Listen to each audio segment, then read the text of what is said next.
काहै रीछ पति सुन हनुमाना, का चुप साधि रहो बलवाना, पवन तनय बल पवन समाना, बुद्धि विवेक विज्ञान निधाना। जी हाँ प्यारे साथियों, आप सभी का आपके अपने प्यारे YouTube चैनल लक्ष्य क्लासेस पर मैं आनंद हार्दिक स्वागत करता हूं। प्यारे साथियों, आज शुभ मंगलवार के सुअवसर पर मैं आ गया हूं तांडव मचाने हिंदी साहित्य के बेहतरीन प्रश्नों की श्रृंखला के साथ। और इस श्रृंखला में ऐसे ऐसे प्रश्न हैं जो शायद ही एकाध बार आप लोग सुने होंगे। एकदम बढ़िया अपडेटेड प्रश्नों की श्रृंखला मैं आप लोगों के समक्ष लेके उपस्थित हुआ हूं। और ये प्रश्न जो आए हैं आने वाली आगामी भर्ती जिसका फॉर्म वगैरह आप फिल कर चुके हैं 2025 यूपीएसआई को टारगेट करके मैंने प्रश्नों का संकलन किया है। और यहाँ पे अगर हम थंबनेल पे ध्यान दें तो मेरे भाई लिखा गया है यूपीएसआई भर्ती 2025। क्या लिखा गया है? यूपीएसआई भर्ती 2025। और उसके बाद आप लोगों की रुचि को बढ़ाने के लिए, आप लोगों के लिए बातें रुचिकर हो, मैंने सीरीज का नाम रखा है प्रतिभा की परख सीरीज। क्या नाम है? प्रतिभा की परख सीरीज। यानी कि आप में कितनी प्रतिभाएं हैं उनको परखिए, उनको परखिए, जानिए आपकी क्षमता क्या है, आपका सामर्थ्य क्या है, ये जानिए। क्योंकि प्रश्न ऐसे हैं कि आपकी पूरी दिमाग की नसें ही हिल जाएंगी, एकदम चुलबुलाहट मचने वाली है। जैसे ही प्रश्नों को देखोगे, पहले प्रश्न से लेकर आखिरी प्रश्न तक वो छटपटाहट मची रहेगी कि हाँ, कहोगे कि लक्ष्य क्लासेज के इस ऑनलाइन प्लेटफॉर्म पे गजब के प्रश्नों की श्रृंखला चल रही है। और आज की वीडियो देखने के बाद ये दावा है कि आप अपने इष्ट मित्रों को भी ये कहोगे कि आप लक्ष्य क्लासेज के ऑनलाइन प्लेटफॉर्म से जरूर जुड़ें। यहां पे लिखा गया और उसके नीचे लिखा गया हिंदी साहित्य मैराथन प्रत्येक मंगलवार रात 8 बजे। अब साहित्य की चिंता खत्म, अब साहित्य की चिंता खत्म। क्योंकि पढ़ाने वाले आपको कौन है? आनंद सर। तो आइए आनंद सर के साथ आनंदित होकर साहित्य का रसपान कीजिए। और एक बार आप लोगों से निवेदन है, वीडियो को ज्यादा से ज्यादा शेयर कर दीजिए। क्योंकि जिस प्रकार, मैं तो बार बार कहता हूं, जिस प्रकार एक दिए को जलने के लिए तेल की आवश्यकता होती है और तेल की आवश्यकता के साथ बाती का सही होना भी आवश्यकता होती है, बाती के सही होने की भी आवश्यकता होती है। तो बाती तो मैं हूं ही और तेल आप लोग हैं, तो तेल कम ना होने दीजिएगा, तभी आपकी क्लास बेहतर और बन पाएगी। तो सब लोगों से एक बार और निवेदन करेंगे, वीडियो को ज्यादा से ज्यादा शेयर कर दीजिए। और जो लोग आए हैं, पहली बार आए हैं, वो चैनल को सब्सक्राइब कर लें और लाइक भी करते चले। और अपनी मंशा को भी जाहिर करते हुए कमेंट बॉक्स में सारे उत्तर को छाप देंगे। तो आइए बिना देरी करते हुए हनुमान जी का नाम लेकर हम शुरुआत करते हैं प्रश्नों की श्रृंखला की। भैया ये देखो, आपका प्रश्न आ गया पहला। अब आया ना मजा, लिखा गया है गांधी जी की जीवनी महात्मा गांधी नाम से जो लिखी गई, भैया उसके लेखक कौन है? अब बताना है, एकदम हड़बड़ाहट नहीं, अपने दिमाग पे जोर डालो और अपनी बुद्धि को माजो और उसके बाद आप उत्तर बताओ। 4 विकल्पों आपके समक्ष रखे गए। लिखा गया भैया, क्या रामचंद्र वर्मा जी ने लिखा है इसे, या संपूर्णानंद जी ने लिखा है, कि ईश्वरी प्रसाद शर्मा ने लिखा है, कि केशव प्रसाद सिंह ने लिखा है? आप लोग इसका उत्तर दीजिए। जब तक आपके उत्तर आते हैं हम थोड़ा सा 10 सेकंड का इंतजार कर लेते हैं, फिर आगे बढ़ते हैं। भैया देखिएगा, अगर रामचंद्र वर्मा की बात करें तो यहाँ पे भैया रामचंद्र वर्मा जी ने ही गांधी जी की जीवनी महात्मा गांधी नाम से लिखा है। उसका आपका सही उत्तर क्या हो जाएगा? रामचंद्र वर्मा, बिल्कुल। और देखिएगा, इनकी एक और रचना है हिंदू राजतंत्र। इनकी एक और रचना क्या नाम है? उसका नाम है हिंदू राजतंत्र। हिंदू राजतंत्र। देखो, नई रचनाएं सारी लेकर आया हूं। और अगर बात करेंगे हम संपूर्णानंद जी की रचना है भाषा की शक्ति, जो कि आपके एग्जाम में आया है। यहां पे लिख देता हूं, भाषा की शक्ति। क्या है भैया?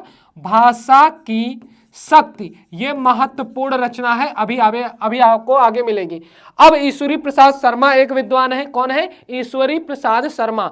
अब इनकी रचना जानिएगा, हिंदू पंच। क्या नाम है? इनकी रचना है भैया हिंदू पंच, बिल्कुल जल्दबाजी नहीं, हिंदू पंच इनकी रचना है। अब आगे बढ़ेंगे, आगे केशव प्रसाद सिंह की रचना, आप बताइए केशव प्रसाद सिंह की रचना आप बताइए। मैं बताता हूं, चंद्रलोक की यात्रा। और चंद्रलोक की यात्रा को प्रथम वैज्ञानिक कहानी कहते हैं। क्या है केशव प्रसाद सिंह की रचना? चंद्रलोक की यात्रा, चंद्रलोक की यात्रा। और ये हिंदी की प्रथम वैज्ञानिक कहानी है, प्रथम वैज्ञानिक कहानी, वैज्ञानिक कहानी है भैया। तो अब ये बताओ आपको मजा आया कि नहीं आया? तो यहां पे देखिएगा हमने लिख दिया, जैसे गांधी जी की जीवनी, महात्मा गांधी के लेखक हैं रामचंद्र वर्मा जी। उसके बाद हिंदू राजतंत्र इनकी रचना है, संपूर्णानंद की रचना भाषा की शक्ति, महत्वपूर्ण रचनाएं हैं। ईश्वरी प्रसाद शर्मा की रचना हिंदू पंच, हिंदू लिखा है हिंदू पंच। और केशव प्रसाद सिंह की रचना चंद्रलोक की यात्रा, जो प्रथम वैज्ञानिक कहानी है। आया मजा? आप लोग नोट डाउन करते हुए चलिएगा। आज की क्लास बिल्कुल ऐसी नहीं है कि आप ऐसे तुक्का लगाएं, ऊंघाते हुए टिक मारे आगे बढ़ गए। आज तो आपको लिखना पड़ेगा, आज तो आपको लिखना पड़ेगा। बिना लिखे आपका काम ही नहीं चलने वाला। चलिए हम इसी कड़ी में बढ़ते हैं दूसरे क्वेश्चन पे। और दूसरा क्वेश्चन हमारा आ गया भैया, अकाल पुरुष गांधी, किसने इस जीवनी की रचना की है? अकाल पुरुष गांधी नाम से किसने रचना की है? क्या जैनेन्द्र जी ने की है, आज्ञे ने की है, डॉक्टर देवराज ने की है, या प्रभाकर माचवे ने की है? अब जल्दी से बता दो कौन सा उत्तर सही होगा, जल्दी से बताइए भैया। और यहाँ पे आपके उत्तर जो भी आ रहे हैं तो देखिएगा, मैं सही उत्तर बता देता हूं, जैनेन्द्र जी की रचना है। जैनेन्द्र की रचना परख के अलावा सुनीता के अलावा भैया त्यागपत्र, क्या त्यागपत्र, ये महत्वपूर्ण रचना है। परख, सुनीता, त्यागपत्र जैनेन्द्र की। और आज्ञे जी का पूरा नाम सब जानते हो, क्या नाम है? सच्चिदानंद। और उसके बाद क्या बोला जाता है भैया? हीरानंद वात्सायन।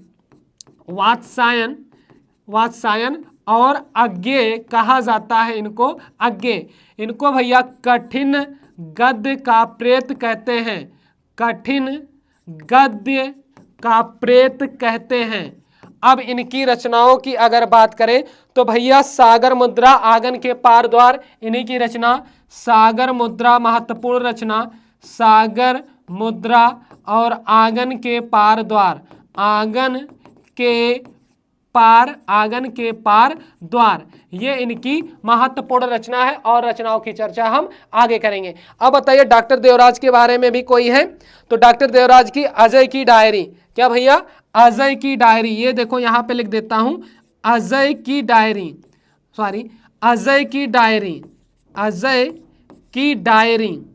और अजय की डायरी को आप डायरी ना समझिएगा मेरे भाई, ये उपन्यास है। क्या है?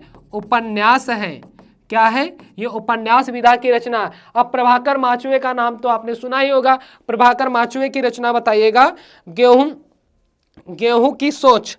तो क्या है भैया? इनकी महत्वपूर्ण रचना मैं लेके आया हूं, गेहूं की सोच। अब ये बताओ सारा, अगर स्क्रीनशॉट वगैरह लेना चाहते हो या लिखना चाहते हो तो आप लिख सकते हो। राइटिंग में थोड़ा और सुधारूंगा अगले प्रश्न से। ये सारी बातें हमने कर दी। चलो अब अगले प्रश्न पर चलते हैं। और अगला प्रश्न आ गया, गणेश शंकर विद्यार्थी रचित गांधी की जीवनी है। ये तो क्रांतिकारी थे ना, गणेश शंकर विद्यार्थी जी क्या थे भैया? क्रांतिकारी थे। और इन्होंने क्रांति से संबंधित महत्वपूर्ण पत्र पत्रिकाओं का भी संकलन किया। अब ये बताओ, क्या इन्होंने बापू लिखा कि श्री गांधी लिखा, या करमवीर गांधी लिखा, या अकाल पुरुष गांधी लिखा? अब बता दो तो जाने। आज तो आप लोगों के उत्तर वे नहीं सही आ रहे हैं, पता नहीं क्या पढ़ाई करते हो। आगे देखिएगा, इन्होंने क्या लिखा भैया? जो लिखा उसका नाम है श्री गाधी। क्या नाम है? श्री गाधी नाम है, श्री गाधी। और भैया ये बापू नाम से दिनकर जी ने लिखा। किसने लिखा? दिनकर ने लिखा। किसने? ये रामधारी सिंह दिनकर ने लिखा। और कर्मवीर गांधी, अकाल पुरुष गांधी किसने लिखा है? अब देखिएगा, कर्मवीर गांधी मुकुंदी लाल वर्मा ने लिखा। किसने लिखा भैया? देखिएगा, मुकुंदी लाल वर्मा। यहाँ पे मैं लिखता हूँ मुकुंदी लाल वर्मा, मुकुंदी लाल वर्मा जी ने ये लिखा कर्मवीर गांधी। और अकाल पुरुष गांधी भी महत्वपूर्ण रचना है, अकाल पुरुष गांधी भी महत्वपूर्ण रचना है, बताइएगा। और ये लिखा किसने? जैनेन्द्र कुमार ने। किसने? जैनेन्द्र, ये महत्वपूर्ण व्यक्ति हैं, जैनेन्द्र कुमार जी, इन्होंने लिखा। अब ये सारी रचनाएं आप याद करते हुए चलिएगा। अब बताओ, कोई भी यूट्यूब पे क्लास लेते हो और सारा का सारा प्रीवियस ईयर लेटेस्ट अपडेट है और यहाँ से यूपीएसआई में प्रश्न बनने की अति संभावना भी है। कितना भी एग्जामिनर बढ़ेगा, बढ़ नहीं पाएगा। चलिए आगे चलते हैं और अगले प्रश्न पर हम चलें।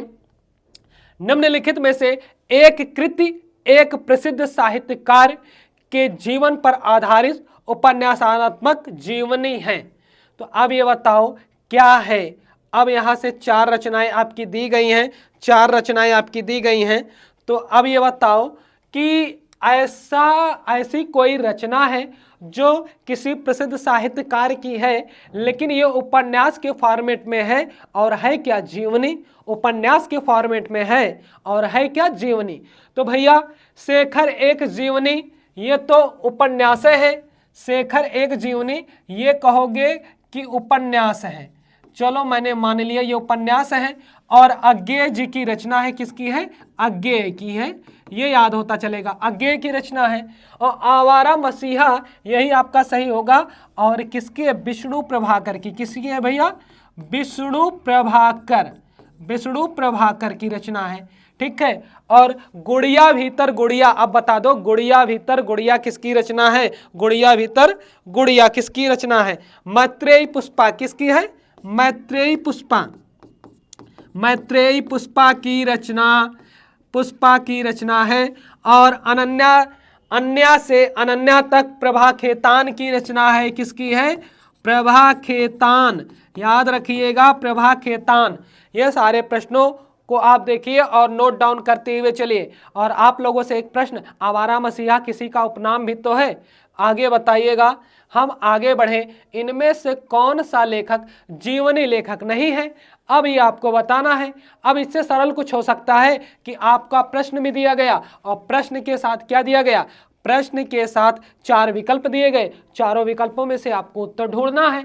तो अब उत्तर ढूंढिए, क्या रामविलास शर्मा जी, अज्ञेय, अमृत राय या विष्णु प्रभाकर? अब बताना है कौन ऐसा है कि जिसने जीवनी नहीं लिखा, कौन ऐसा व्यक्ति है जिसने जीवनी लिखा ही नहीं? तो यहाँ पे कौन है भैया? अज्ञेय जी होंगे जिन्होंने जीवनी नहीं लिखा। रामविलास शर्मा ने भी लिखा, अमृत राय ने लिखा और विष्णु प्रभाकर जी ने भी लिखा। तो अगर हम अमृत राय की बात करें, अमृत राय की बात करें भैया, और रामविलास शर्मा ने लिखा निराला की साहित्य साधना। क्या लिखा?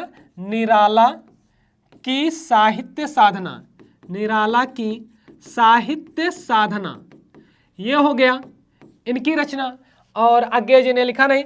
और यहाँ पे अमृत राय ने लिखा प्रेमचंद, क्या लिखा? प्रेमचंद कलम का सिपाही, प्रेमचंद कलम का सिपाही इन्होंने लिखा। और यहाँ पे इनको साहित्य अकादमी पुरस्कार भी मिला था, कलम का सिपाही, ये लिखा इन्होंने अपने पिताजी के बारे में, मुंशी प्रेमचंद जी के बेटे हैं ये। और विष्णु प्रभाकर जी ने आवारा मसीहा लिखा ही था, उसमें कोई दिक्कत है नहीं। लेकिन एक रचना और इनकी बता देता हूं, अर्धनारीश्वर। क्या लिखा भाई? अर्धनारीश्वर भी लिखा, अर्धनारीश्वर रचना भी इनकी है। तो देखिए चारों विकल्पों की चर्चा मैंने कर दी। आप लोग वीडियो तक बने रहिए, ये संख्या काम नहीं आने वाली, और संख्या। आज बताओ, आज हमने आपको मजबूर कर दिया पेन और कॉपी उठाने के लिए, पेन और कॉपी उठाने के लिए, क्योंकि ये संकलन आपको सारे यूट्यूब पे कहीं नहीं मिलने वाला, सिर्फ मिलने वाला लक्ष्य क्लासेज पर है। चलो आगे चलते हैं। आवारा मसीहा के लेखक तो यहाँ पे कौन है? आप सब बता दोगे, विष्णु प्रभाकर जी हैं। कौन है? टाइम नहीं लगेगा, विष्णु प्रभाकर जी हैं। और श्री लाल शुक्ल, भैया कौन, श्री लाल शुक्ल की रचना है राग दरबारी। कौन, राग दरबारी, राग दरबारी। और मैं आपकी जानकारी के लिए एक बता दूं, बात है 2009 की। कब की, 2009 की। और इनको मिला किसके, इनको उनके साथ अमरकांत के साथ, अमरकांत जी के साथ इनको मिला ज्ञानपीठ पुरस्कार। क्या, ज्ञानपीठ पुरस्कार से नवाजे गए, ज्ञानपीठ पुरस्कार से नवाजे गए 2009 में, संयुक्त रूप से दोनों को मिला था। अब आगे हम बात करेंगे रमेश कुंतल मेघ की। भैया रमेश कुंतल मेघ की बात करेंगे। और विष्णु प्रभाकर की एक रचना ढलती रात भी यहाँ पे लिख लीजिएगा, ढलती, हाँ ढलती रात, ये एक रचना और ऐड कर लीजिएगा, ढलती रात। और रमेश कुंतल मेघ की रचना आप लिखिएगा, रमेश कुंतल मेघ की रचना आगे आ रही है आपकी कि हाँ विश्व मिथक सरित सागर, विश्व मिथक सरित सागर, यहाँ पे मैं लिख दे रहा हूँ विश्व मिथक सरित सागर, सरित सागर। और 2017 में, भैया कब की बात है, 2017 में साहित्य अकादमी भी मिला, साहित्य अकादमी पुरस्कार भी मिला है इसे। और रमेश चंद्र शाह की रचना, रमेश चंद्र शाह की रचना की हम चर्चा करेंगे, नोट डाउन करते हुए चलिएगा। रमेश चंद्र शाह की रचना, रचना के बदले, रचना के बदले, यहाँ पे क्या आएगा, रचना के बदले, रचना के बदले, ये इनकी रचना है। आप नोट डाउन करते चलिएगा, कोई भी छूटेगा नहीं। ये बातें हो गई भैया। चलिए आगे बढ़ते हैं हम अगले प्रश्न पर। अगला प्रश्न आया, आवारा मसीहा किसकी जीवनी है, आवारा मसीहा किसकी जीवनी है। तो आपको बताना है आवारा मसीहा किसकी जीवनी है और आवारा मसीहा कहा किसे जाता है।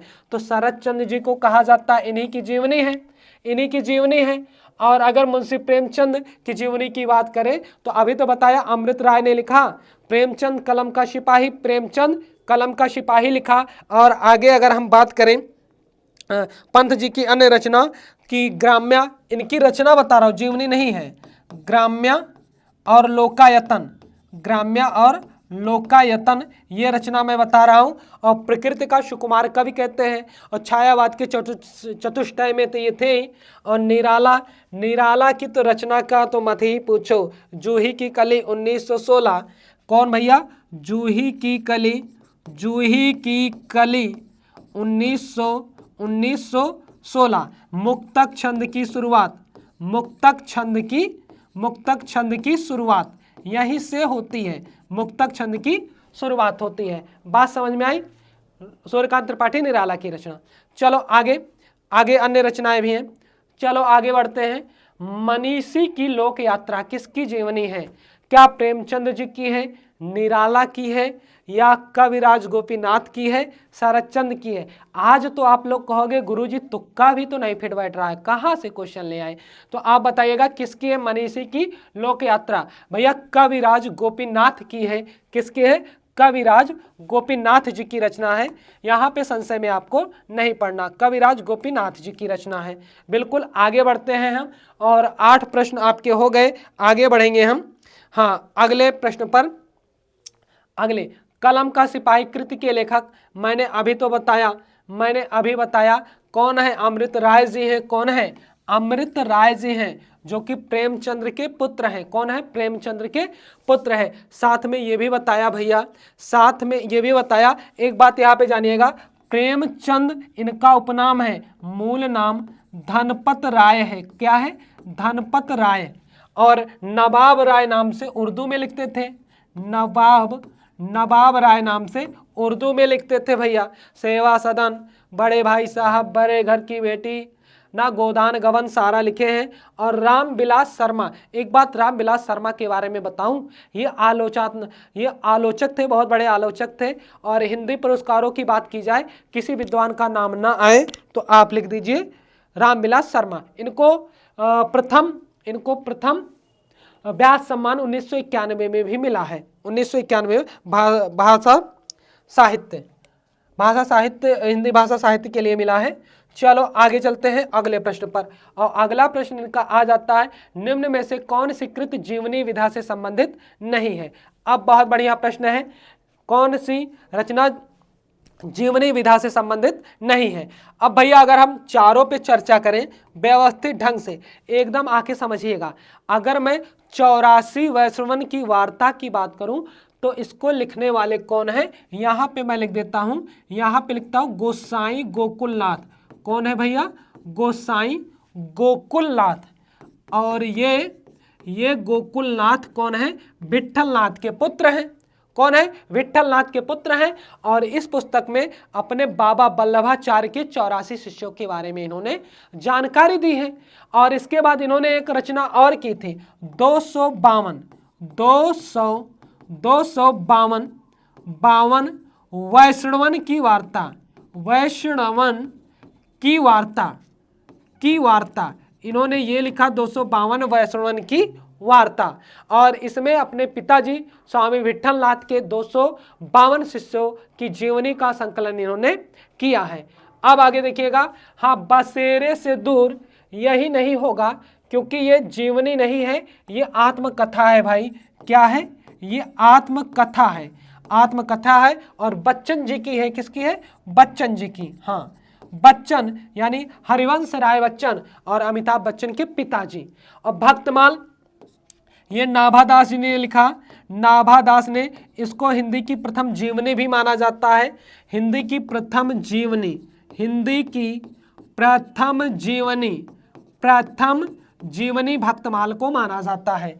अब मालवीय जी के साथ 30 दिन, अब ये आई नई रचना। अब बताओ, इसको लिखा है राम नरेश त्रिपाठी ने। कौन लिखा, पंडित राम नरेश त्रिपाठी, राम नरेश त्रिपाठी जी ने लिखा है भाई, ये याद रखिएगा, बिल्कुल भूलिएगा नहीं ना। मालवीय जी के साथ 30 दिन, पंडित राम नरेश त्रिपाठी की रचना है। चलो आगे बढ़े, आगे बढ़ते हैं भैया। आगे हम प्रश्नों का संकलन लेके आते हैं। इनमें से एक कृत जीवनी नहीं है, यानी कि 4 रचनाएं दी गई हैं, 4 में इकलौता कोई जीवनी नहीं होगा, बाकी सब जीवनी ही है। आवारा मसीहा शरद चंद्र के संबंध में है, विष्णु प्रभाकर जी ने लिखा, ठीक है। और कलम का सिपाही, ये तो मुंशी प्रेमचंद के बारे में है और लिखा उनके पुत्र अमृत राय ने। अब अन्या से अनन्या, शिखर से सागर तक, अब इन्हीं दोनों में फंसना है, तो कैसे बताएंगे भैया। 11 नंबर का प्रश्न, तो यही अन्या से अनन्या यही जीवनी नहीं है, ये जीवनी नहीं है, बाकी सारी तो जीवनियां हैं। और ये प्रभा खेतान जी की रचना है, किसकी है, अभी तो हमने लिखा था प्रभा खेतान की महत्वपूर्ण रचना है। अब शिखर से सागर तक हमें समझना है, शिखर से सागर तक ये राम कमल राय की रचना है, राम कमल राय की रचना है, राम कमल राय की रचना है, याद रखिएगा। चले हम आगे बढ़े, लिख लीजिएगा आप लोग। आगे चलते हैं, अगला है नेताजी सुभाष चंद्र बोस द्वारा लिखित अपनी आत्मकथा का क्या नाम है। ये वेरी इंपॉर्टेंट, बहुत ही महत्वपूर्ण, अति महत्वपूर्ण है भैया, अति महत्वपूर्ण है।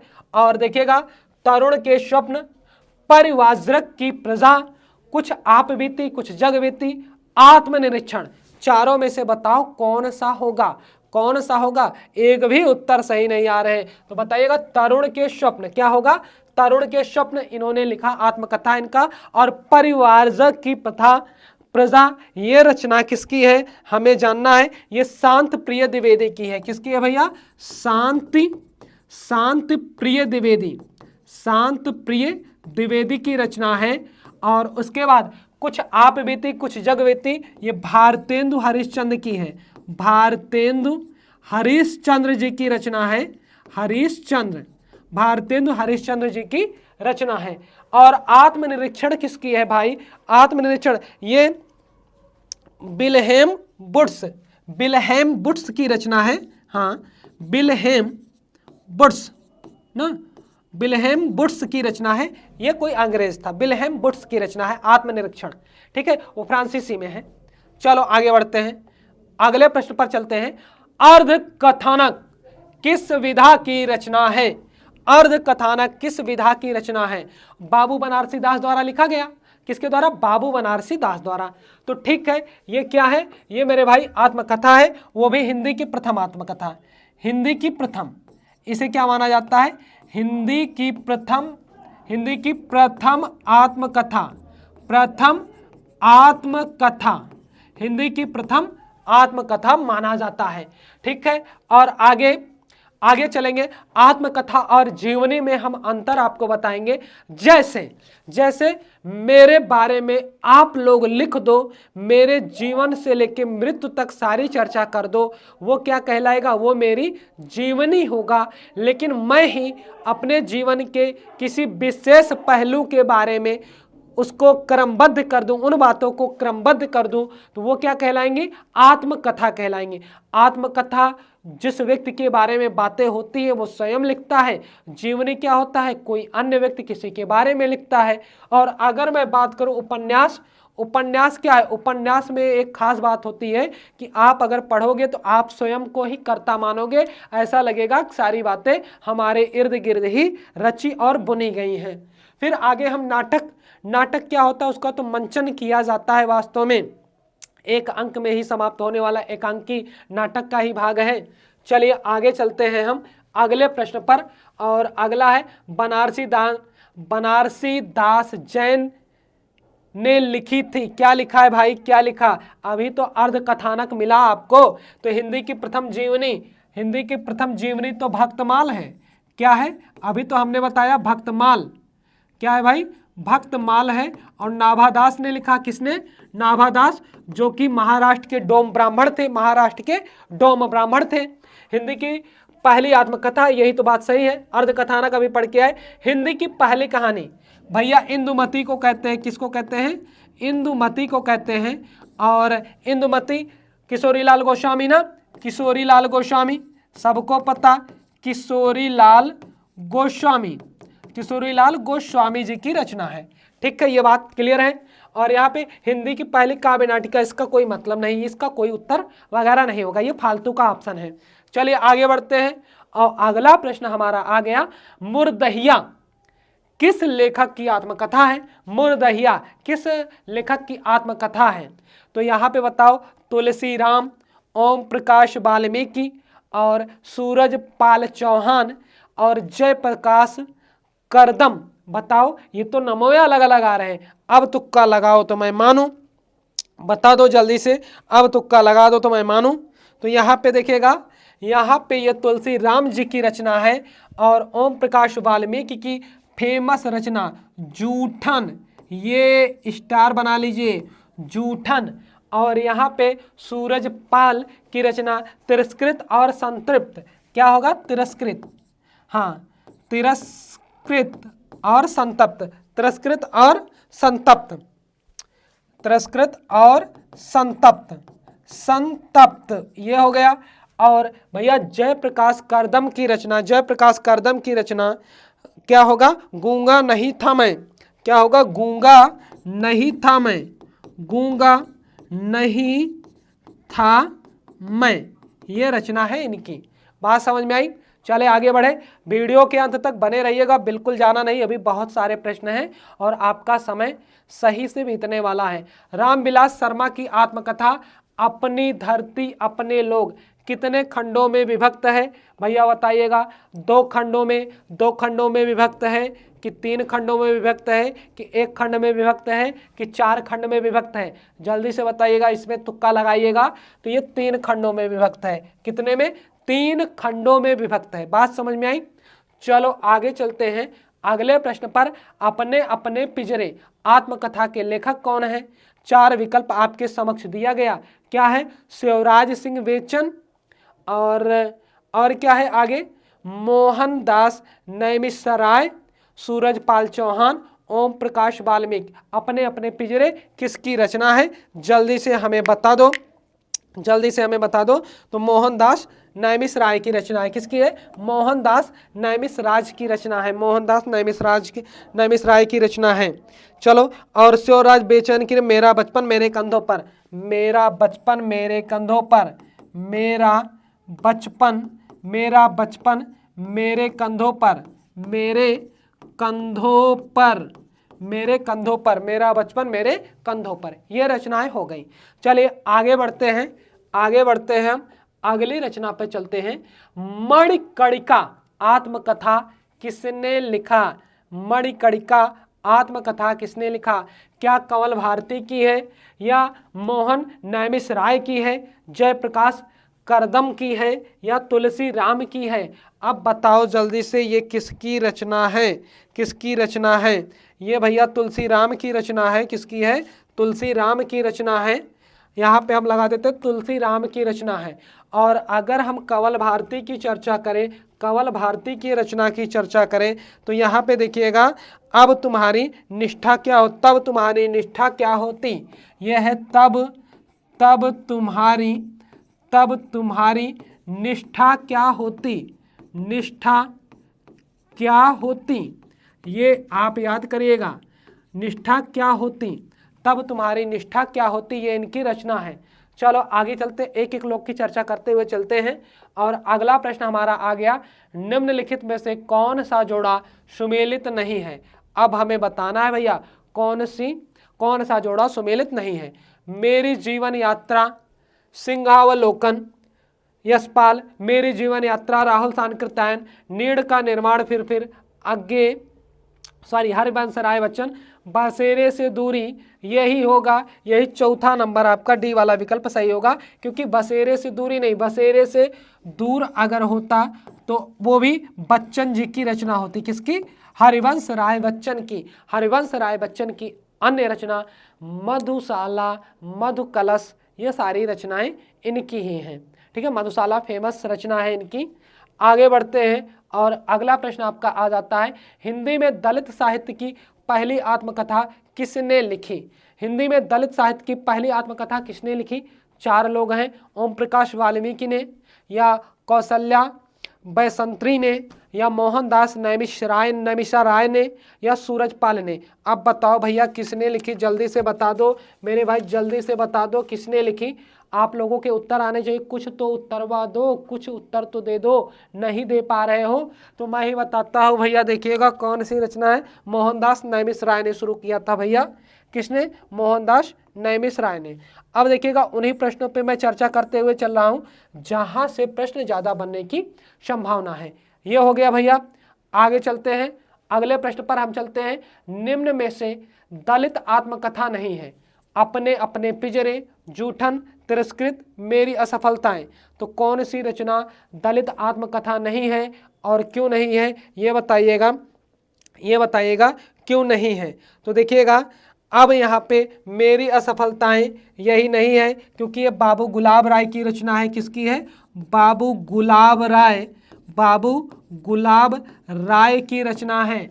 बाबू गुलाब राय की रचना है। ये तो ओम प्रकाश वाल्मीकि की रचना है। अब हमें जानना है तिरस्कृत किसकी रचना है? अलेक्जेंडर गोथेंडी की रचना है। हाँ, अलेक्जेंडर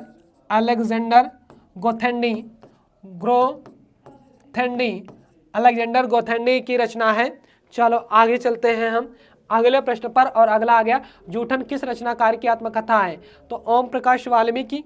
किसकी होगी? ओम प्रकाश वाल्मीकि। हम लगा सकते कि नहीं लगा सकते? ओम प्रकाश वाल्मीकि और नैमिषारण्य जी की रचना हम एक जानेंगे। नैमिषारण्य जी की क्या मुझे खरीदोगे? नैमिषारण्य की रचना है क्या मुझे खरीदोगे, क्या मुझे खरीदोगे, ये इनकी रचना है। मज़ा आ रहा है कि नहीं आज की क्लास में? नए प्रश्न मिले, ऐसा नहीं है कि 2 घंटे की क्लास हो और क्या हो वही पढ़ाई चीज़ें आए। तो भाई समय दे रहे हो, समय आपका अति महत्वपूर्ण है, समय को ध्यान देकर ये बातें की गई हैं। चलो, और अगर बच्चन जी के बारे में बात करें तो यहाँ पे देखिएगा इनको क्या मिला भैया सन 1991 में। कब? 1991 ईस्वी में क्या मिला इनको? प्रथम सरस्वती सम्मान मिला। सरस्वती सम्मान। और सरस्वती सम्मान कैसा? प्रथम, पहले नंबर वाला मिला। और किस लिए मिला ये जानिएगा। इनकी आत्मकथा क्या था? क्या भूलूं क्या याद करूं, बसेरे से दूर, 10 द्वार से सोपान तक, नीड़ का निर्माण फिर। और सरस्वती सम्मान देता कौन है? के विड़ला फाउंडेशन। क्या लिख सकते हैं? के विड़ला फाउंडेशन। के विड़ला फाउंडेशन। हाँ, यहाँ पे वो लिख दे, के विड़ला फाउंडेशन देता है। तो ये बातें हो गई। चलिए आगे आगे चलते हैं। कस्तूरी कुंडल वसै, आत्मकथा किसकी है? अब एक पंक्ति मुझे याद आ गई। कस्तूरी कुंडल वसै मृग ढूंढे बन माई, ऐसे घट घट राम है दुनिया देखो नाई। तो आगे आप बताइएगा कि क्या होगा? शीला झुंझुनवाला की रचना है कि मैत्रेय पुष्पा की है या कुसुम अंचल की है, गोपाल प्रसाद व्यास की है? किसकी रचना है? जल्दी से हमें कमेंट में बता दो किसकी रचना है। तो ये भैया मैत्रेय पुष्पा की रचना है मेरे भाई। किसकी है? मैत्रेय पुष्पा की रचना है। यहाँ पे किसकी है? मैत्रेय पुष्पा, आपको याद रखना है, मैत्रेय पुष्पा की। अब शीला झुंझुनवाला भी महत्वपूर्ण कवयित्री है, इनकी रचना क्या है जल्दी से बताइएगा। तो इनके कुछ कही कुछ अनकही, यहाँ पे लिख देता हूँ, कुछ कही कुछ कही कुछ अनकही, कुछ अनकही अनकही, यह इनकी रचना है। और आगे बढ़ते हैं और हम चर्चा किस पे करते हैं, किस पे करेंगे? गोपाल प्रसाद व्यास, कदम कदम बढ़ाए जा, इनकी रचना है कदम कदम बढ़ाए जा, कदम कदम बढ़ाए जा, कदम कदम बढ़ाए जा, यह इनकी रचना है, महत्वपूर्ण है ना। तो आप लोगों को जगाने के लिए हमने कहा, देखिएगा अब संख्या कम ना होने दीजिए, संख्या कम ना होने दीजिए, क्योंकि बेहतर करोगे तभी बेहतर हो पाएगा। चलो आगे चलते हैं। अगला, सन 42 के संस्मरण, इनमें से किस लेखक की संस्मरणात्मक कृति है? क्या पदम सिंह शर्मा की है? क्या पदम सिंह शर्मा की है? अब ये बताइएगा पदम सिंह शर्मा कौन है भैया? इन्होंने तो एक रचना लिखी है। और आगे क्या श्री राम शर्मा की है या मनमथ नाथ गुप्त की है, कन्हैया लाल मिश्र प्रभाकर की है? तो श्री राम शर्मा की है। और पदम सिंह शर्मा ने क्या लिखा? पद्म पराग लिखा है ना, पद्म परागा ना, पद्म पराग लिखा है। और मनमथ नाथ गुप्त ने क्या लिखा है वो भी मैं आपको बताते चलता हूं। इन्होंने चंद्रशेखर आजाद नाम से एक रचना लिखी है, चंद्रशेखर आजाद, चंद्रशेखर आजाद। आप लोग नोट डाउन करते हुए चल रहे हैं कि नहीं? चंद्रशेखर आजाद हो गया। और आगे हम कन्हैया लाल मिश्र प्रभाकर की रचना की बात करेंगे। तो इन्होंने लिखा जिंदगी मुस्काई, जिंदगी मुस्काई, ये महत्वपूर्ण रचना है, जिंदगी मुस्काई, हाँ मुस्काई, जिंदगी मुस्काई, जिंदगी मुस्काई। आ गया? चले हम आगे बढ़ें, आगे बढ़ते हैं और अगली रचना पे चर्चा करते हैं। क्या भूलूं क्या याद करूं किसकी आत्मकथा है? फट से, ये ऐसा प्रश्न है, इसका उत्तर तो सब दे सकते हैं। तो क्या दे सकते हैं? हरिवंश राय बच्चन, ठीक है। और अगर हम महादेवी वर्मा की रचना की बात करें तो देखिएगा, यामा, जिसको ज्ञानपीठ पुरस्कार मिला 1982 में, और महादेवी वर्मा को आधुनिक युग की मीरा और हिंदी की वीणा पाण भी कहा जाता है। और फर्रुखाबाद में इनका जन्म हुआ था। और यहाँ पे क्या आएगा? नीरजा, नीरजा और निहार, निहार और श्रृंखला की कड़ियाँ, श्रृंखला की कड़ियाँ, श्रृंखला की कड़ियाँ, यह रचना। अतीत के चलचित्र वगैरह आ जाएंगे। और शिव प्रसाद सिंह की बात करेंगे हम, शिव प्रसाद सिंह की बात करेंगे तो यहाँ पे क्या हो जाएगा? हाँ, नीला चांद कर्मनाशा की हार, नीला चांद कर्मनाशा की हार, यहाँ पे लिखते चलेंगे नीला चांद कर्मनाशा की हार, कर्मनाशा की हार, ये इनकी रचना हो जाएगी, कर्मनाशा की हार। तो आप आगे चलते हैं। और कुबेर नाथ राय की रस आंखें टक, क्या हो जाएगा? रस आंखें टक, रस आंखें टक, आंखें टक, रस आंखें टक हो जाएगा भैया। बात समझ में आई? चलिए आगे बढ़ते हैं और अगले प्रश्न पर, मेरी जीवन यात्रा किसकी आत्मकथा है? तो 4 पुरोधाओं के नाम लिखे गए हैं। हजारी प्रसाद द्विवेदी लिखा गया है, और महावीर प्रसाद द्विवेदी लिखा है, राहुल सांकृत्यायन लिखा है, और इनमें से कोई नहीं लिखा है। तो किसकी रचना है? ये राहुल सांकृत्यायन की है। और इन्होंने भैया हिंदी के प्रथम कवि सरहपा जी के बारे में बताया, और इन्होंने सिद्धों के बारे में बताया। सिद्धों की संख्या इन्होंने 84 बताई। कितनी बताई? 84 बताई। और हिंदी को कौरवी भी इन्होंने ही कहा था। इनका उपनाम क्या है? महापंडित। क्या है भैया? महापंडित है। बात क्लियर है? चले आगे बढ़े और आगे बढ़े। आगे अगर हम हजारी प्रसाद द्विवेदी की चर्चा कर लेते हैं, हजारी प्रसाद द्विवेदी की, तो बाण भट्ट की आत्मकथा एक रचना हो जाती है। क्या? बाण भट्ट की आत्मकथा, बाण भट्ट की आत्मकथा ये इनकी रचना हो जाती है, पुनर्रवा हो जाता है। और महावीर प्रसाद द्विवेदी की काव्य मंजूषा, काव्य मंजूषा, काव्य मंजूषा, और उसके अलावा सुमन, क्या हो जाता है? सुमन। इनको भुजंग भूषण भट्टाचार्य और सुकवि किंकर भी कहते हैं, भुजंग भूषण भट्टाचार्य और सुकवि किंकर भी कहते हैं। और इनका जन्म यही दौलतपुर रायबरेली में हुआ था ना, दौलतपुर रायबरेली। आगे बढ़ते हैं हम, अगले प्रश्न पर चलते हैं। मेरा जीवन प्रवाह किसकी आत्मकथा है? मेरा जीवन प्रवाह किसकी आत्मकथा है? बताओ। राहुल सांकृत्यायन, वियोगी हरि, या शांत प्रिय द्विवेदी, या इनमें से कोई नहीं? जल्दी से बताइएगा किसकी है भैया? वियोगी हरि की रचना है। किसकी है मेरे भाई? वियोगी हरि की है, वियोगी हरि की रचना है। बात बिल्कुल समझते हुए चलिएगा। चलिए और आगे हम बढ़ते हैं। आगे हम अगले प्रश्न पर, हरिवंश राय बच्चन की आत्मकथा को कितने भागों में बांटा गया? तो मैंने तो बताया आपको कितने, 4 भागों में, 4 भागों में बांटा गया। और वो 4 कौन कौन से हैं? 4 कौन कौन से हैं हमें याद रखना पड़ेगा। देखिएगा, अगर हम पहले की बात करें और दूसरे की बात करें और किसकी बात करें? तीसरे की बात करें और किसकी बात करें? चौथे की बात करें, तो हमारे समक्ष ये बातें होनी चाहिए कि क्या हो सकते हैं और क्या रचनाएं होंगी। जैसे देखिएगा, अगर हम बात करें यहाँ पे, तो क्या भूलूं क्या याद करूं, क्या हो जाएगा? क्या भूलूं क्या याद करूं, क्या याद करूं, ये हो जाएगा। और उसके बाद हमारा क्या आ जाएगा?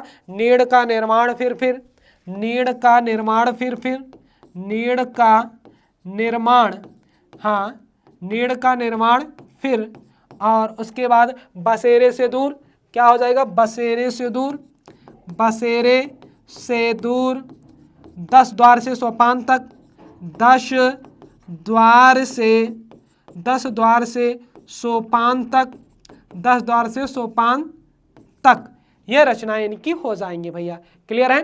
चलो अब पानी पी लेते हैं और आप लोग भी बने रहिए वीडियो के लास्ट तक।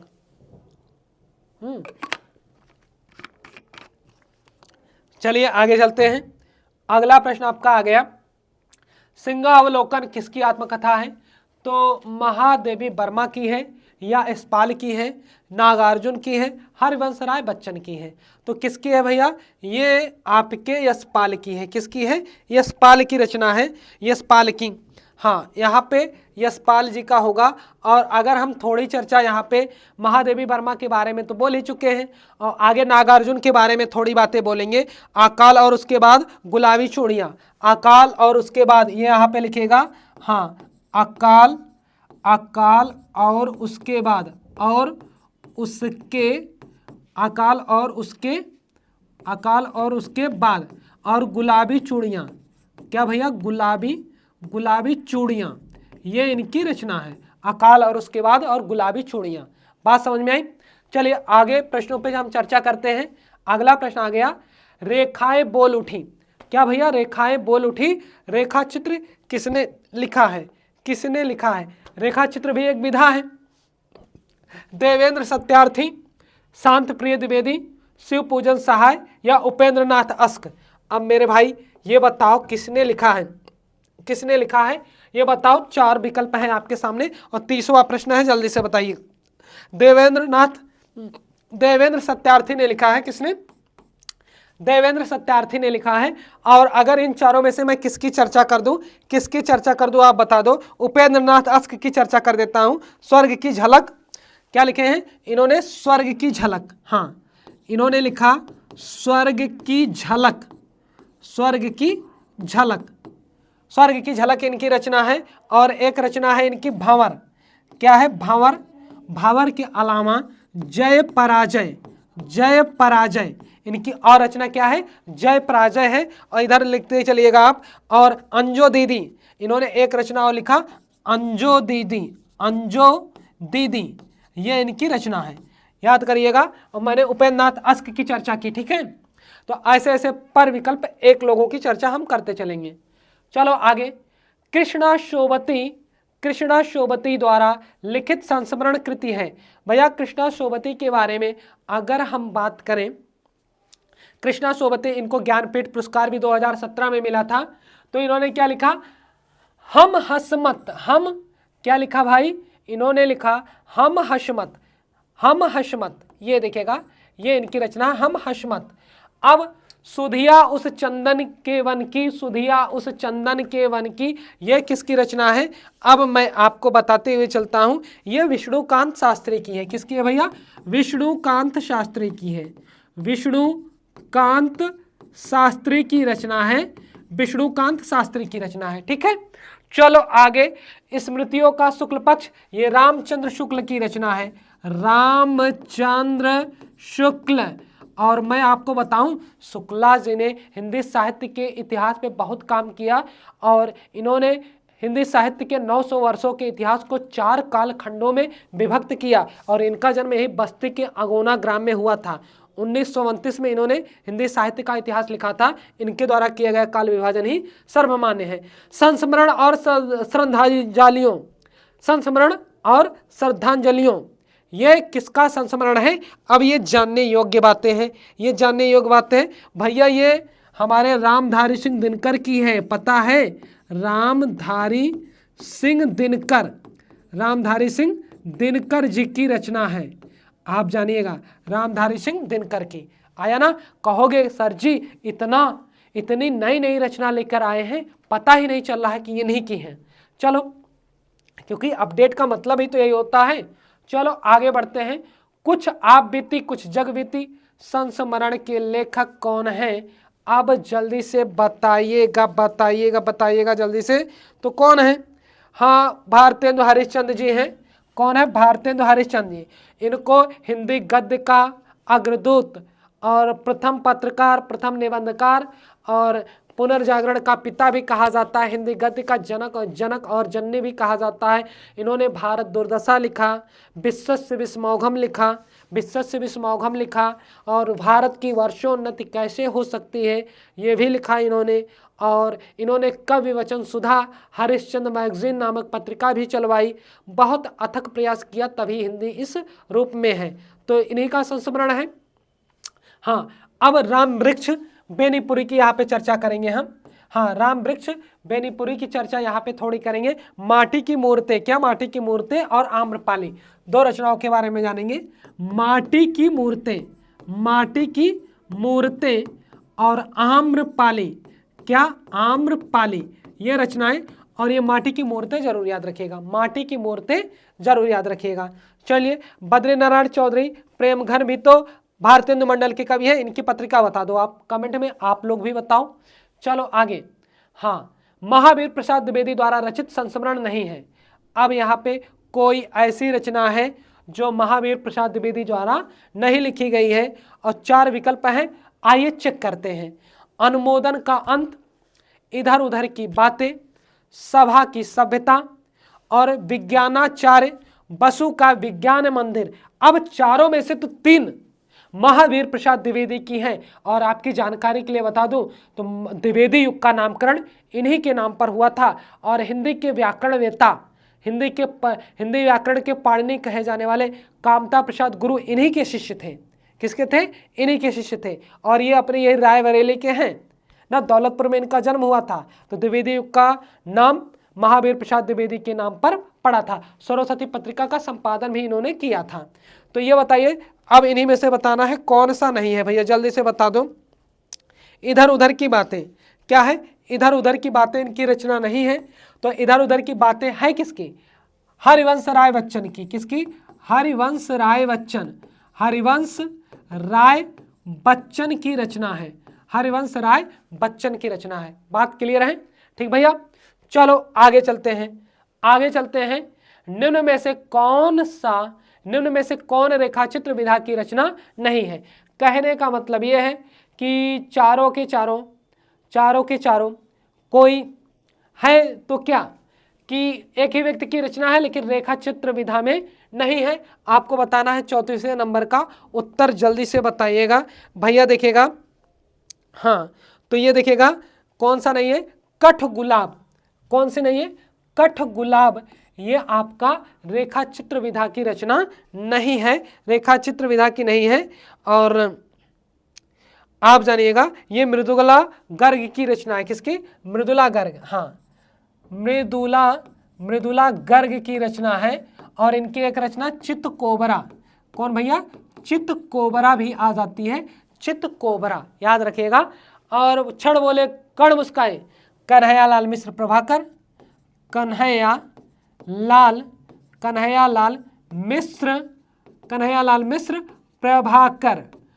लाल मिश्र प्रभाकर, कन्हैया लाल मिश्र प्रभाकर। ठीक है, पुरानी स्मृतियां रेखाएं बोल उठी। अब आगे चलिएगा, आगे हम चलते हैं, इन पे चर्चा नहीं करते, आगे चले। ये भैया निम्नलिखित में से कौन सा रेखाचित्र महादेवी वर्मा का नहीं है।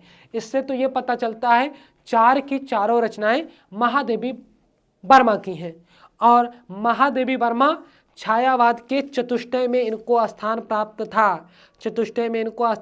था, जो लघुत्रयी और बृहदत्रयी बना, तो बृहदत्रयी में इनको स्थान दिया गया था। ठीक है, आगे अतीत के चलचित्र, पथ के साथी, स्मृति की रेखाएं, मंटो मेरा दुश्मन।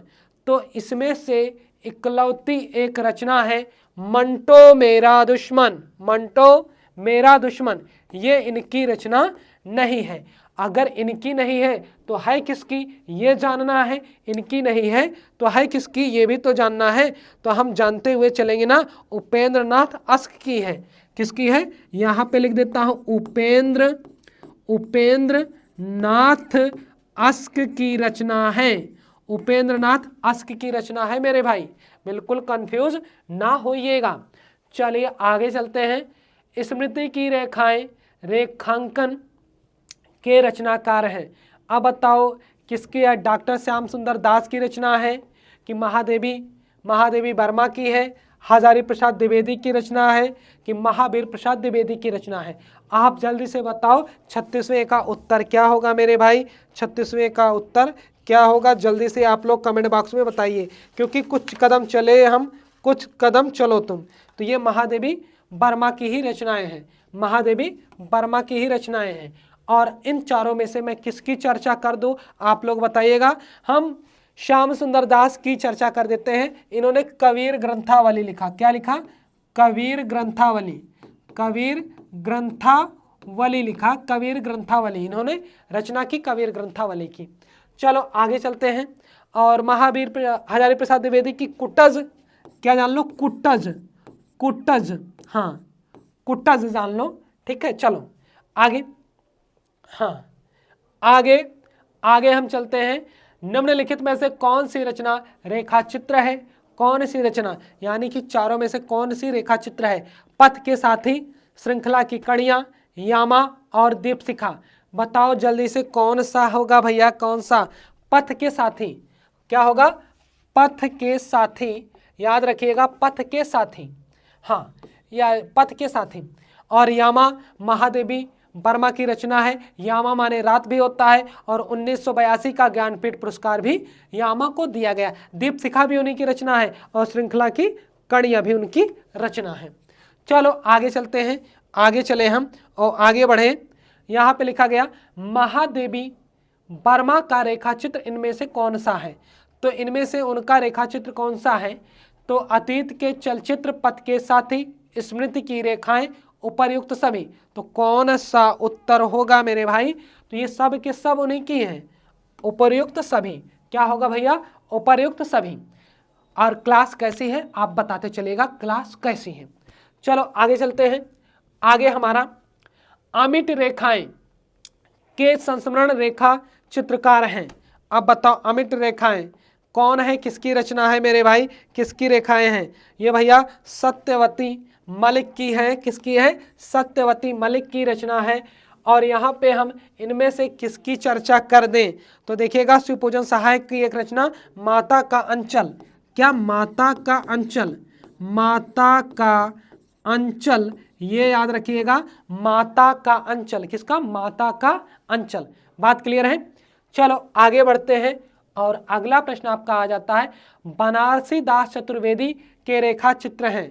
तो चाहे हाँ रेखा चित्र क्या है तो भैया रेखा चित्र और सेतुबंध। यहाँ पे थोड़ा देखिएगा, यहाँ पे यही नहीं होगा, बाकी ये और ये बनारसी दास चतुर्वेदी के दोनों हैं, रेखा चित्र और सेतुबंध उपर्युक्त दोनों।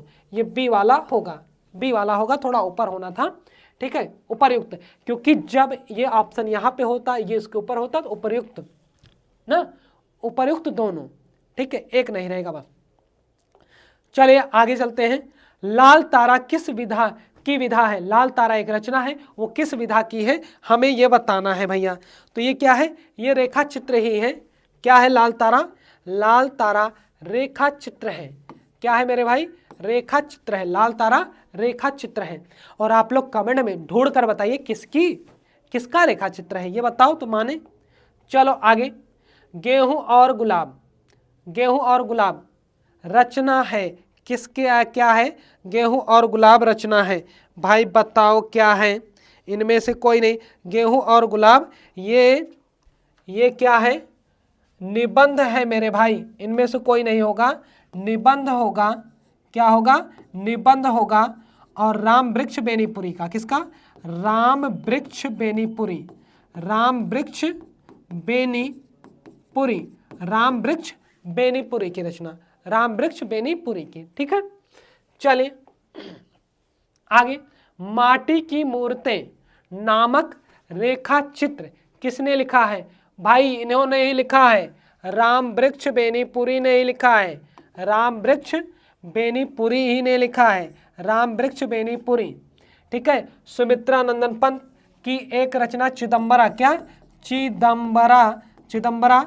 और कब मिला? 1968 में ज्ञानपीठ, 1968 में ज्ञानपीठ पुरस्कार पाने वाली प्रथम रचना प्रकृति के सुकुमार कवि अल्मोड़ा कौसानी नामक ग्राम में इनका जन्म हुआ था, ठीक है। चलो आगे बढ़ते हैं। अगले प्रश्न में, हिंदी में रेखा चित्र के प्रथम रचयिता पंडित पदम सिंह शर्मा की रचना का नाम क्या बताइए? रेखा चित्र, रेखा चित्र पदम सिंह शर्मा। तो क्या है? पदम पराग। क्या है? पदम पराग। पद के साथी महादेवी वर्मा के हैं, पद के साथी महादेवी वर्मा के हैं। 10 तस्वीरें किसकी है भाई? 10 तस्वीरें किसकी हैं ये हमें जानना है। जगदीश चंद्र माथुर, जगदीश चंद्र माथुर, यहाँ पे क्या है? जगदीश, हाँ जगदीश चंद्र माथुर, जगदीश चंद्र माथुर की हैं। और ये क्या है? इसकी किसकी है भैया? हाँ यहाँ पे जानेंगे विनय मोहन शर्मा। किसकी है? विनय मोहन शर्मा। यहाँ पे लिख देते हैं विनय मोहन शर्मा, याद रखिएगा विनय मोहन शर्मा की रचना है, विनय मोहन शर्मा। चलो आगे बढ़ते हैं। आगे, हिंदी में रिपोर्टाज का आरंभ किस युग में हुआ? द्विवेदी युग में, भारतेंदु युग में, प्रसाद युग में, या प्रसादोत्तर युग, या छायावादोत्तर युग में। अब छायावादोत्तर युग को माने कि छायावाद के बाद, छायावाद के बाद उसका अर्थ होता है। तो कौन सा होगा? रिपोर्टाज की शुरुआत कहाँ पे हुई? प्रसादोत्तर युग में। और रिपोर्टाज फ्रांसीसी भाषा का शब्द है। किसका? फ्रांसीसी, फ्रांसीसी भाषा का शब्द है रिपोर्टाज, एक विधा है। रिपोर्टाज फ्रांसीसी भाषा का शब्द है। चलो आगे बढ़ते हैं। नवीन रिपोर्टाज की परंपरा किस रचना से आरंभ होती है? किस रचना से आरंभ होती है? लक्ष्मीपुरा, तूफानों के बीच, बंगाल का अकाल, या स्वराज्य भवन। अब बताओ कहाँ से शुरुआत होती है मेरे भाई? जल्दी से बता दो कहाँ से शुरुआत तो होती है, एकदम बिना देरी लगाए बताओ क्या होगा। तो यहाँ पे लक्ष्मीपुरा, क्योंकि शिवदान सिंह की रचना है। लक्ष्मीपुरा किसकी है? शिवदान सिंह, शिवदान सिंह की रचना है, शिवदान सिंह। और तूफानों के बीच, बंगाल का अकाल, और स्वराज्य भवन, अब इनके बारे में हमें चर्चा करना है जल्दी। तूफानों के बीच रांगे राघव, रांगे राघव कौन है भैया? रांगेय राघव। हाँ, अब हमें आप बताइए बंगाल का अकाल किसका है भाई? बंगाल का आकाश किसका है? भूपेंद्र नाथ दास का है। किसका है? भूपेंद्र नाथ दास का है। हाँ, भूपेंद्र नाथ दास की रचना है। भूपेंद्र नाथ दास की रचना है। ठीक है, चलिए आगे बढ़ते हैं हम, और आगे हम चलेंगे और जानेंगे अलग प्रश्नों के बारे में, अपने व्यवस्थित प्रश्नों के बारे में हम जानेंगे। और अगला प्रश्न हमारा आ जाता है कि आगे आ जाएगा ये 47वें नंबर का प्रश्न। आप हमें बताइए 47वें नंबर का प्रश्न हमें बताइए, निम्नलिखित में से कौन सा संस्मरण रेखाचित्र।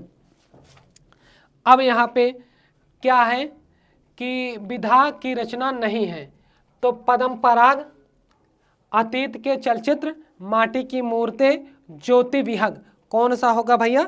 ज्योति विहग नहीं होगा। क्या होगा? ज्योति विहग नहीं होगा।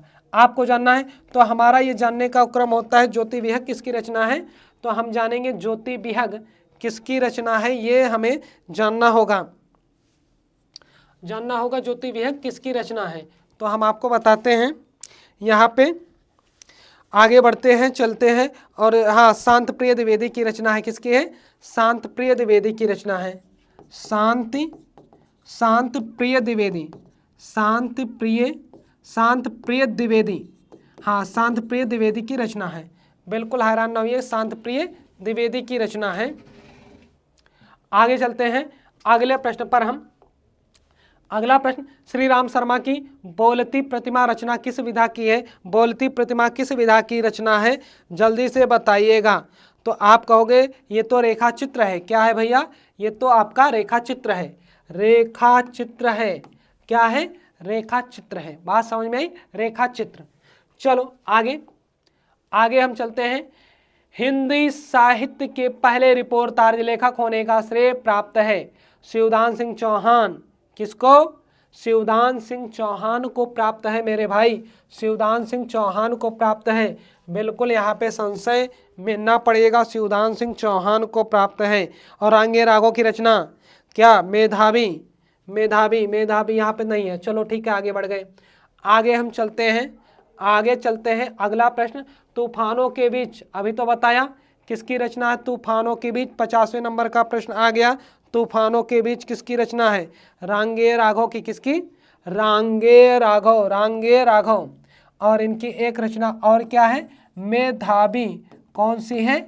मेधावी। और धर्मवीर भारती की गुनाहों का देवता। क्या भैया? गुनाहों का देवता इनकी रचना है।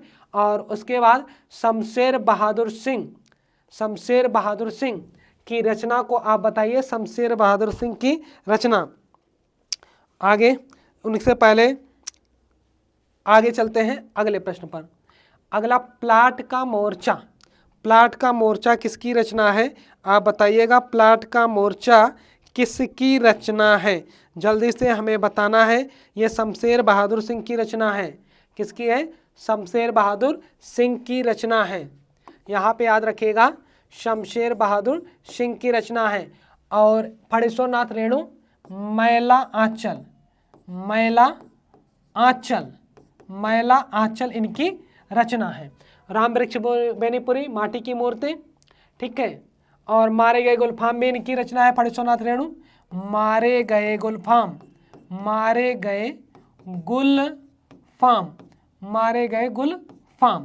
ये इनकी रचना है, मारे गए गुलफाम। आगे चलते हैं अगले प्रश्न पर हम।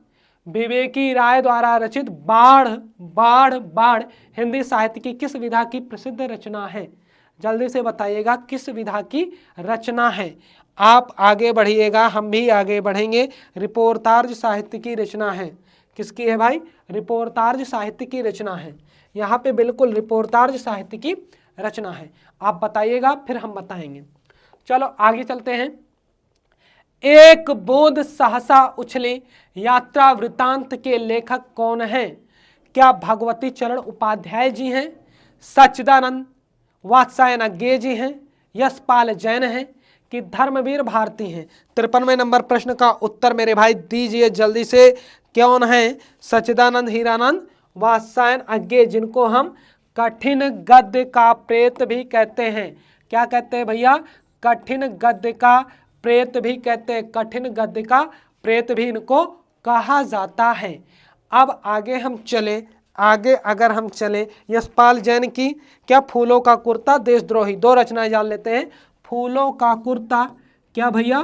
फूलों का कुर्ता, फूलों का कुर्ता, इसके अलावा देशद्रोही, देशद्रोही, फूलों का कुर्ता और देशद्रोही। ठीक है, चलो आगे। घुमक्कड़ शास्त्र नामक ग्रंथ के लेखक हैं। अब बताओ कौन है भाई?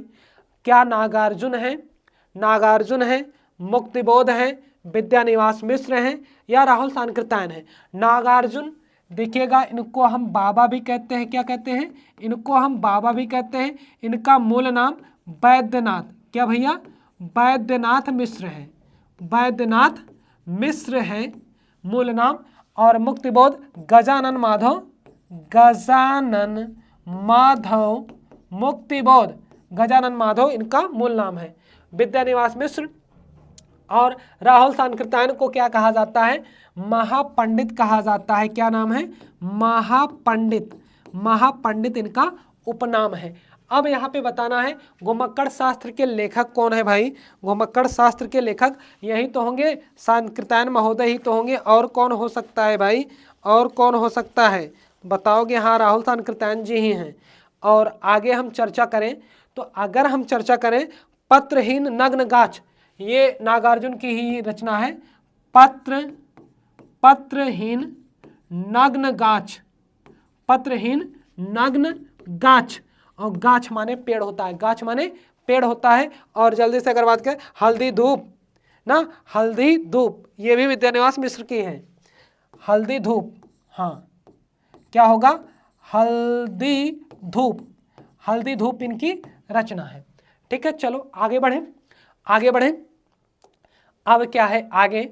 आखिरी चट्टान रचना के लेखक, आखिरी चट्टान रचना के लेखक मोहन राकेश, अमृत राय, रांगे राघव, राहुल सांकृत्यायन।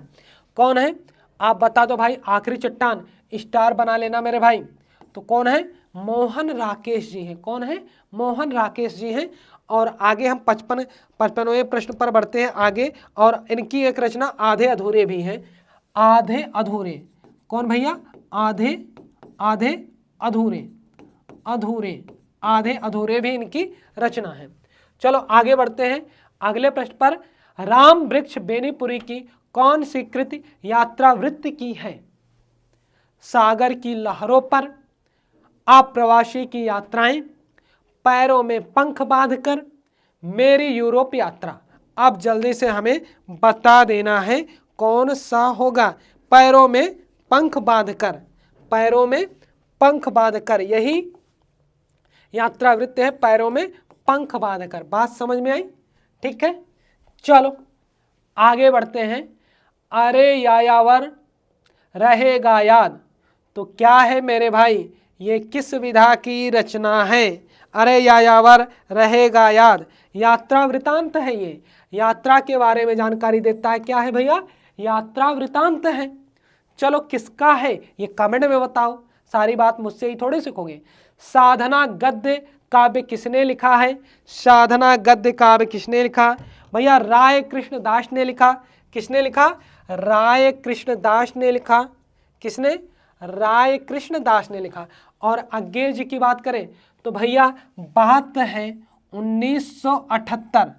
मिला इनकी रचना कितनी कितनी नावों में, कितनी नावों में, कितनी बार, कितनी बार इनकी रचना को क्या मिला? ज्ञानपीठ मिला। क्या भैया? ज्ञानपीठ। और ज्ञानपीठ हिंदी का तीसरा, हिंदी का तीसरा है ना। और दिनकर की एक रचना मुझे कौध रही है, क्या? रश्मि रथी, रश्मि रथी, रश्मि रथी, ये रचना याद रखेगा। माखनलाल चतुर्वेदी को क्या हुआ? 1955 की बात है। कब की बात है? सन 1955 ईस्वी की। और इनको मिला प्रथम साहित्य अकादमी, प्रथम साहित्य प्रथम साहित्य अकादमी पुरस्कार से नवाजा गया और इनकी रचना हिम तरंगिणी, क्या भैया, हिम तरंगिणी, हिम तरंगिणी। और इनको एक भारतीय आत्मा भी कहा जाता है, क्या कहा जाता है, एक भारतीय आत्मा भी इनको कहा जाता है।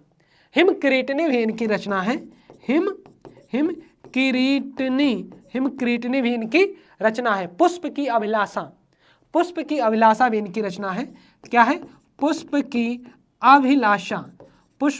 अभिलाषा, ये भी इनकी रचना है। बात क्लियर है, कोई दिक्कत तो नहीं। चलो आगे चलते हैं।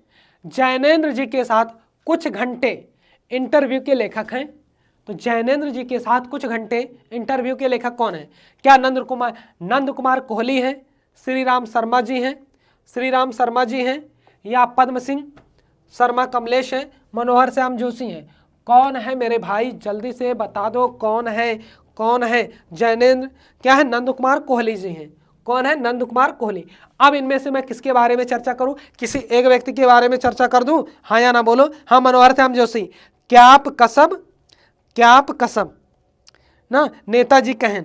तो ये रचना है क्याप के अलावा इनकी रचना कसब, ये याद रखिएगा, नेताजी कहिन,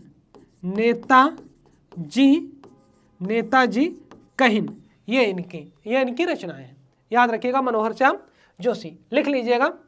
चले आगे बढ़े और आगे यात्रा वृतांत के लेखक एवं यायावर के रूप में जिनकी प्रसिद्धि है वे हैं।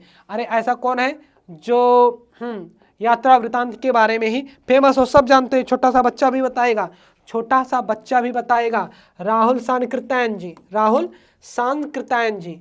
सेठ गोविंद दास, महादेवी वर्मा, नागार्जुन, किसके बारे में मैं चर्चा करूं यहाँ पे?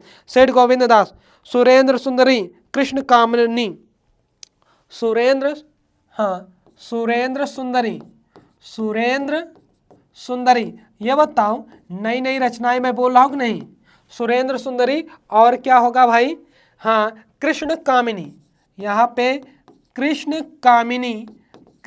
कामिनी ये हो गया। और एक रचना हो गई होनहार, क्या हो गया? होनहार। क्या रचना? होनहार। बताओ, मजा आया? चलो आगे हम चलते हैं। हमारी यात्रा के यात्रा वृत्तांतकार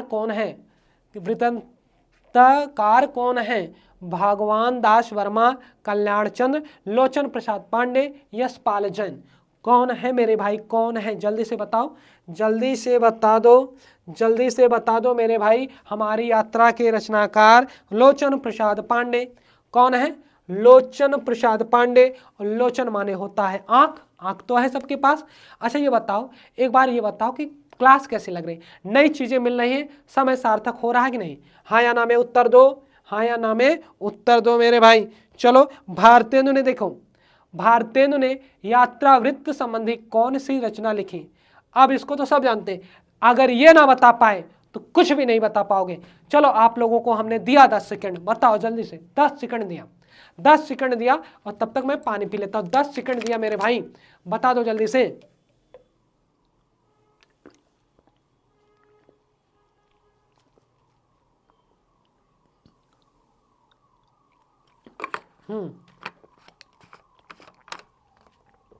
बताओ, सरयू पार की यात्रा क्या होगा? सरयू पार की यात्रा मेरे भाई, क्या होगा? सरयू पार की यात्रा। चलो आगे, रामानुजाचार्य ने किस दर्शन का प्रतिपादन किया? आहा, आ गया मजा। अब भक्ति काल में घुस जा रहे हैं। ये बताओ, पहले तो रामानुजाचार्य के बारे में जानो। आओ मैं आपको कहानी सुनाता हूं, क्योंकि इस सीरीज का ही तो नाम है प्रतिभा की परख। तो देखो कैसे प्रतिभा की परख हो रही है ना, क्योंकि परख माने परख का तत्सम होता है परीक्षा, और तद्भव होता है परख। तो और प्रतिभा यानी कि आपके अंदर क्या सामर्थ्य है, क्या प्रतिभा है, आप दिखाइए तो सही। तो चलिए, रामानुजाचार्य भक्ति के प्रथम आचार्य माने जाते हैं। इनके गुरु कांचीपूर्ण हैं और इन्होंने एक काम किया था कि भक्ति के मार्ग में किसको बाधित कर दिया था? नीच कुल की जातियों को, छोटी कुल की जातियों को। अब यहाँ पे पूछा गया, अब इन्होंने क्या माना था, कौन सा दार्शनिक आधार माना था मेरे भाई, वो आपको और हमको बताना है। तो इन्होंने माना क्या? विशिष्टाद्वैतवाद माना था। तो ये इनका दार्शनिक आधार है। अब पहले ये बताओ कि मैं आपको बताऊं, विशिष्टाद्वैतवाद इन्होंने माना कि अगर ईश्वर की भक्ति करनी है तो उसमें एक विशिष्टता होनी चाहिए। अद्वैतवाद क्या होता है? ईश्वर और आत्मा में कोई भेद नहीं। अद्वैतवाद का मतलब क्या होता है? ईश्वर और आत्मा में कोई भेद नहीं। शुद्धाद्वैतवाद का मतलब क्या होता है? शुद्धता के साथ ईश्वर और उसका विभेद करना। द्वैतवाद यानी कि भेद, आत्मा और परमात्मा में भेद। चलो आगे चलते हैं। श्रीमद् वल्लभाचार्य ने जिस कृष्ण भक्ति को प्रतिष्ठित किया उसका दार्शनिक आधार क्या था? शुद्धाद्वैतवाद दर्शन। क्या था? शुद्धाद्वैतवाद दर्शन था। और कैसे था ये जानिएगा। पहली बात तो आप ये जानिएगा, वल्लभाचार्य ब्रजमंडल में जब कृष्ण की भक्ति की शुरुआत हुई तो वहां पे भैया क्या हुआ?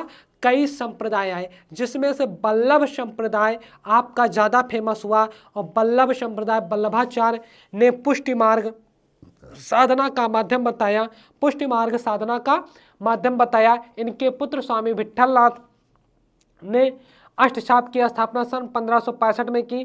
कुंभन दास, सूरदास, परमानंद दास, कृष्णदास, गोविंद स्वामी, चित्त स्वामी, चतुर्भुज दास और नंददास, ये 8 लोग वल्लभ संप्रदाय के ही हैं। किसके हैं? वल्लभ संप्रदाय। और सबसे ज़्यादा रचना करने वाले लोग वल्लभ संप्रदाय में ही शामिल हुए थे। और इन्हीं के एक शिष्य थे पूरनमल खत्री, जिन्होंने गोवर्धन पर्वत पर श्रीनाथ मंदिर का निर्माण करवाया था। तो इनका ये हो गया भैया। चलो आगे चलते हैं, अगले पे चलते हैं। निम्नलिखित में से किसने पुष्टि मार्ग की स्थापना की? तो वल्लभाचार्य ने ही तो किया था। किसने किया था? वल्लभाचार्य ने ही किया था। वल्लभाचार्य और चैतन्य महाप्रभु ने गौड़ीय संप्रदाय, क्या? गौड़ीय संप्रदाय की स्थापना की थी। संप्रदाय, ठीक है। विट्ठलनाथ इन्हीं के पुत्र थे। सूरदास को, अब देखिएगा सूरदास के बारे में कुछ विशेष बातें। इन्होंने क्या लिखा भाई?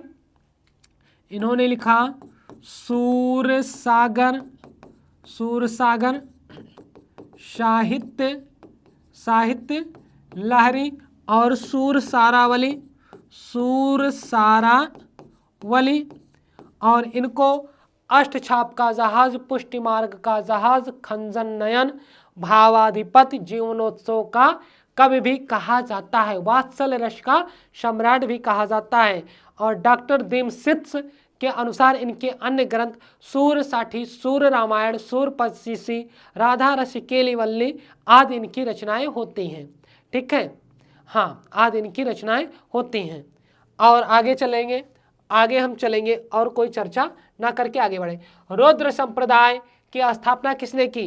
तो आप ये जानिएगा, कुछ लोग तुक्का लगाएंगे, रुद्र संप्रदाय की स्थापना हो सकता है रुद्र स्वामी ने की हो। ना ना ना, ये नहीं है। कौन है? यही तो उल्टा है, विष्णु स्वामी। कौन? विष्णु स्वामी। और निम्बार्काचार्य ने, देखिएगा, निम्बार्क संप्रदाय की स्थापना की। किसकी? निम्बार्क संप्रदाय। इसी को सनकादिक संप्रदाय कहते हैं। सनकादिक संप्रदाय भी कहते हैं। निम्बार्क संप्रदाय को ही सनकादिक संप्रदाय। और ये पहला संप्रदाय था, कृष्ण भक्ति शाखा का पहला संप्रदाय था। चलिए आगे चलते हैं। राधा वल्लभ संप्रदाय का प्रवर्तन किसने किया? हित हरिवंश ने। किसने किया? हित हरिवंश ने किया मेरे भाई। हित हरिवंश ने, टिक लगा लेते हैं, हित हरिवंश ने। हाँ, यहाँ पे लगा देते हैं, हित हरिवंश ने किया। हित हरिवंश ने किया भैया। चलो आगे चलते हैं, अगला प्रश्न आ गया। अष्टछाप के प्रमुख कवि नंददास किसके शिष्य थे? तो ये विट्ठलनाथ के थे भाई। किसके थे? विट्ठलनाथ के। और ये देखिएगा, अब रामानंद के 12 शिष्य मैं चर्चा करता हूं। वल्लभाचार्य के 4 शिष्य, कुंभन दास, सूरदास, परमानंद दास और कृष्णदास। अब इधर आ गए गोविंद स्वामी, चित्त स्वामी, चतुर्भुज दास, नंददास, ये विट्ठलनाथ के शिष्य। ठीक है। और नवानंद के 12 शिष्य, कबीर दास, रायदास, पीपा, धन्ना, सेन, सुखानंद, भावानंद, सुरसुरानंद, नरहरियानंद, अनंतानंद, सुरसरी और पद्मावती। 2 महिलाएं थी, 5 ब्राह्मण थे। ठीक है, ये 12 शिष्य इनके थे। चलिए आगे बढ़ते हैं। आगे हम पढ़े अमीर खुसरो किस नाम से जाने जाते थे। अमीर खुसरो, अब यहाँ पे लोग कंफ्यूज होंगे, कोई तूती ए हिंद बताएगा, कोई तोता ए हिंद बताएगा, सितारे हिंद तो होगा नहीं। अब मैं आपको बता दूं, तूती ए हिंद, पहले आप बताइए तो मैं बताऊं, तूती ए हिंद होगा कि तोता ए हिंद होगा, जल्दी से बताइएगा क्या होगा। तो मैं आपको बताऊं, तोता ए हिंद नहीं होगा, जो नाम दिया गया मेरे भाई तूती ए हिंद लिखा गया। और इन्होंने रचना क्या की, नूह सिपहर, क्या नूह सिपहर और खालिक बारी। क्या है भैया, खालिक बारी इनकी रचना है। और ये खड़ी बोली के प्रथम कवि हैं। क्या है, खड़ी बोली के प्रथम कवि माने जाते हैं। और 7 सुल्तानों का शासन देखा। और तबला के आविष्कारक भी हैं। सितारे हिंद राजा शिव प्रसाद को दिया गया, राजा शिव प्रसाद को दिया ये दिया गया सितारे हिंद। और इन्हीं के विरोध में हरिश्चंद्र को भारतेंदु उपमा दी गई थी। यह अंग्रेजों द्वारा ये उपाधि दी गई थी शिव प्रसाद को सितारे ए हिंद। ठीक है, चलो आगे बढ़ते हैं। विख्यात मार्क्सवादी समीक्षक हैं तो कौन है, रामविलास शर्मा, आचार्य रामचंद्र शुक्ल, शांत प्रिय द्विवेदी, राम स्वरूप चतुर्वेदी। जल्दी से बताइएगा 70 नंबर पे कौन सा सही होने वाला है। रामविलास शर्मा। और यहाँ पे राम स्वरूप चतुर्वेदी के बारे में मैं कुछ बातें बताना चाहूंगा। राम स्वरूप चतुर्वेदी के बारे में, कामायनी का पुनर्मूल्यांकन, ये रचना की कामायनी का पुनर्मूल्यांकन।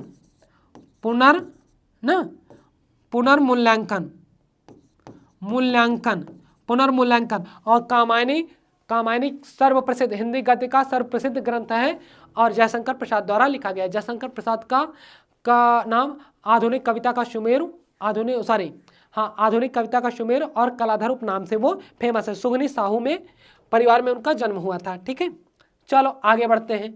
आगे निम्नलिखित में से कौन सा मार्क्सवादी विचारधारा का आलोचक नहीं है। कोई एक नहीं है, वही तो हमें बताना है। कोई एक नहीं है, हमें तो यही बताना है। तो कौन नहीं है, विजय नारायण शाही नहीं है। यही अकेला व्यक्ति जो है नहीं है, बाकी तो सब हैं। बाकी सब क्या हैं, बाकी नामवर सिंह हो, रामविलास शर्मा जी हो, शिवदान सिंह चौहान हो, सब ये मार्क्सवादी विचारधारा के आलोचक है। इकलौता व्यक्ति विजय देव नारायण शाही नहीं है, बाकी तो है। नामवर सिंह की रचना में बता दूं, नभ के नीले सूनेपन में, यहाँ पे मैं लिख देता हूं, नभ के नीले सूनेपन में, नभ के नीले सूनेपन में। भैया ये रचना हो गई, बात समझ में आई। चलो आगे चलते हैं। आगे नारी विमर्श पर लिखने वाली पहली लेखिका है, नारी विमर्श पर लिखने वाली पहली महिला है। तो कौन है मेरे भाई, बताओ। महादेवी वर्मा। ना, महादेवी वर्मा को तो आधुनिक युग की मीरा कहा जाता है।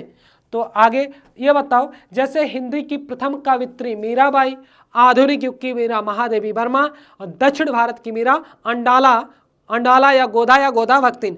बंग महिला कौन है, नारी विमर्श पर लिखने वाली पहली महिला, ये देखिएगा बंग महिला, इनको क्या कहेंगे, राजेंद्र, क्या कहेंगे मेरे भाई, राजेंद्र बाला घोष। और इनको बंग महिला कहते हैं। ये प्रथम कहानी लेखिका हैं, हिंदी की प्रथम कहानी लेखिका, दुलाई वाली, क्या दुलाई वाली इनकी रचना है। ठीक है, अब हम बात करेंगे थोड़ा सुभद्रा कुमारी चौहान। ये तो मुकुल वगैरह लिखी है ना, हाँ, मुकुल इनकी रचना है। झांसी की रानी झांसी की रानी भी इनकी रचना है। अब हम शिवानी की चर्चा थोड़ी कर लेंगे। शिवानी ने क्या किया, शिवानी ने क्या किया ये जानेंगे हम भैया। विश्व कन्या लिखा। शिवानी की एक महत्वपूर्ण रचना क्या है, विश्व कन्या, यहाँ पे जान लेंगे। हाँ, विश्व कन्या, ये याद रखिएगा, विश्व कन्या, ठीक है। और त्रिधारा भी तो है इनकी, त्रिधारा त्रिधारा त्रिधारा त्रिधारा त्रिधारा, सुभद्रा कुमारी चौहान की। चलो आगे हम बढ़े और आगे बढ़कर कुछ अच्छे प्रश्नों के संकलन पे। कबीर दास दिल्ली सल्तनत के शासकों में किसके समकालीन थे? दिल्ली सल्तनत के कौन सा शासक था जिसने इनको हाथी से मरवाने और आने का प्रयास किया था? क्या इल्तुतमिश? ना ना ना, इल्तुतमिश तो पहले थे, वो तो गुलाम वंश के थे। सिकंदर लोदी, बहलोल लोदी, अलाउद्दीन खिलजी भी तो नहीं था, बहलोल लोदी भी नहीं था, यही था मूर्खवा। कौन? सिकंदर लोदी। कौन थे भैया? सिकंदर लोदी, सिकंदर लोदी। और कबीर का जन्म सन 1398 ईस्वी। कब? 1398, मृत्यु 1520 में, है ना। 1398, 1520 और 1518, 1520। तो अब ये बताइए कि हाँ, उन्होंने क्या लिखा था? बीजक। चलिए आगे चलते हैं हम, आगे चले। कबीर दास की मृत्यु कहाँ हुई? मगहर में। कहाँ हुई?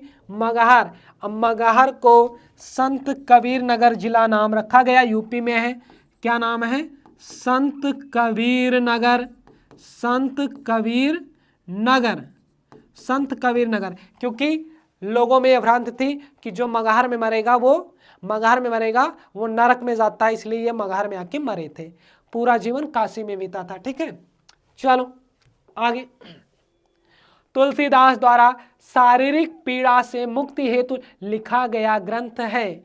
अब बता दो ये भैया, रामलला नहछु, ये तो उनके जनेऊ यज्ञोपवीत के समय का संकलन, यज्ञोपवीत के समय वाली बातों का संकलन रामलला नहछु में किया गया, जो नेहछु छोड़ा जाता है, न्यौछावर। बरवै रामायण, हनुमान बाहुक विनय पत्रिका। तो ये देखिएगा, ये हनुमान बाहुक भैया, हनुमान बाहुक लिखा गया, शारीरिक पीड़ा से मुक्ति के हेतु हनुमान बाहुक लिखा गया, ठीक है। हाँ, और इन्होंने रामचरितमानस लिखा, जो कि हिंदी अवधि का परिष्कृत अवधि में लिखा गया प्रथम महाकाव्य माना जाता है रामचरितमानस, ठीक है। 7 कांड हैं।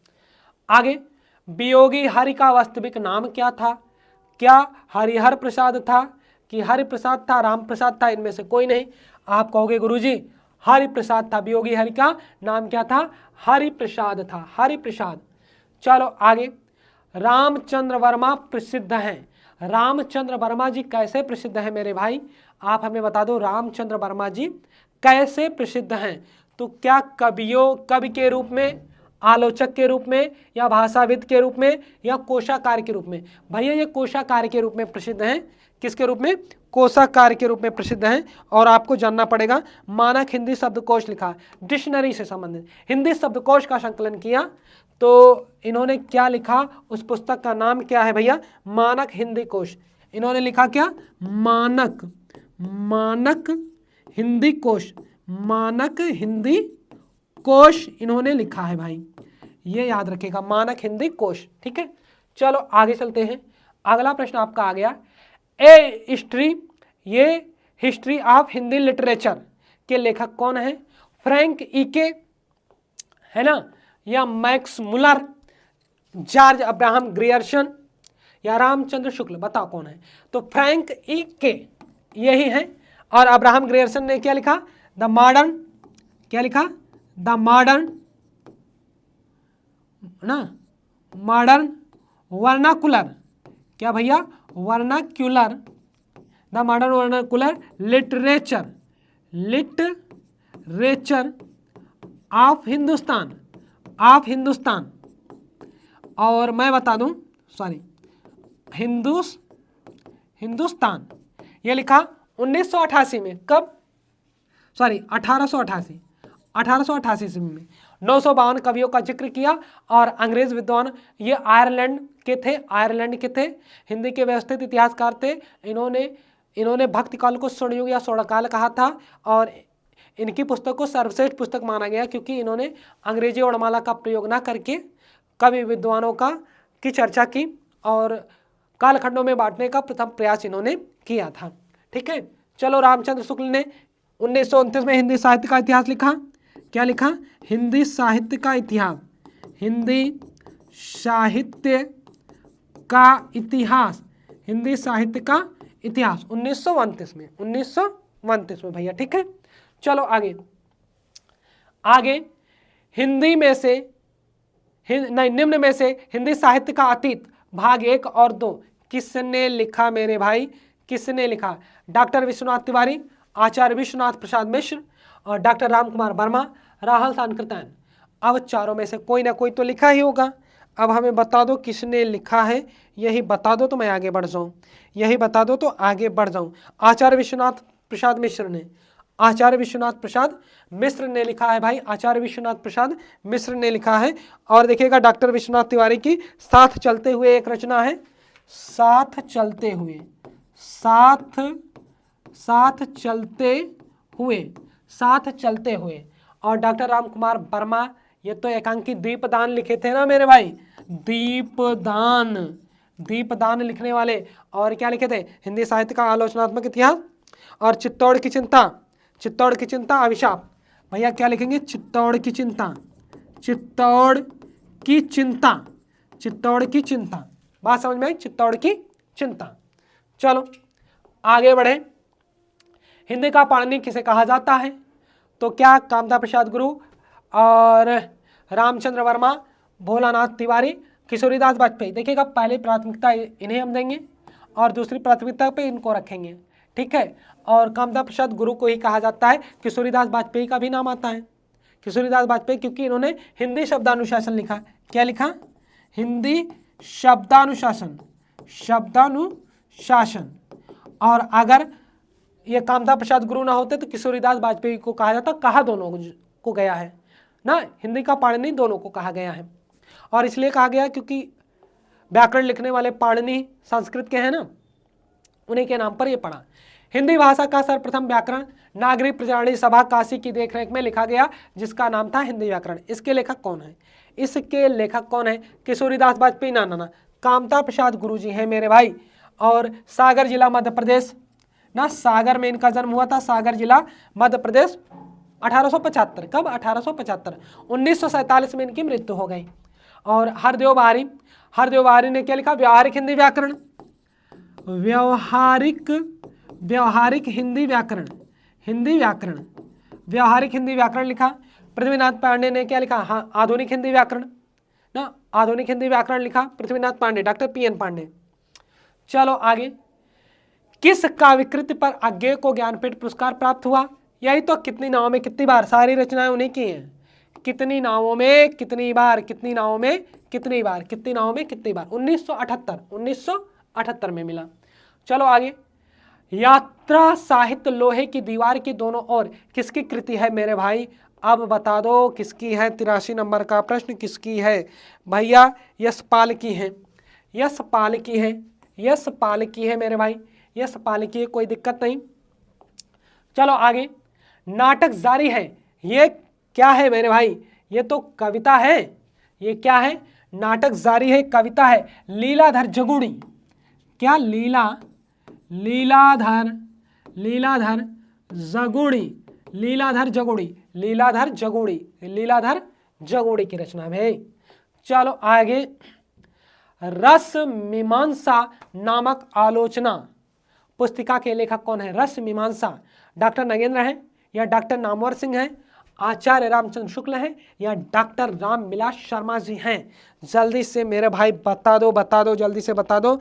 आचार्य रामचंद्र शुक्ल जी हैं, आचार्य रामचंद्र शुक्ल जी हैं।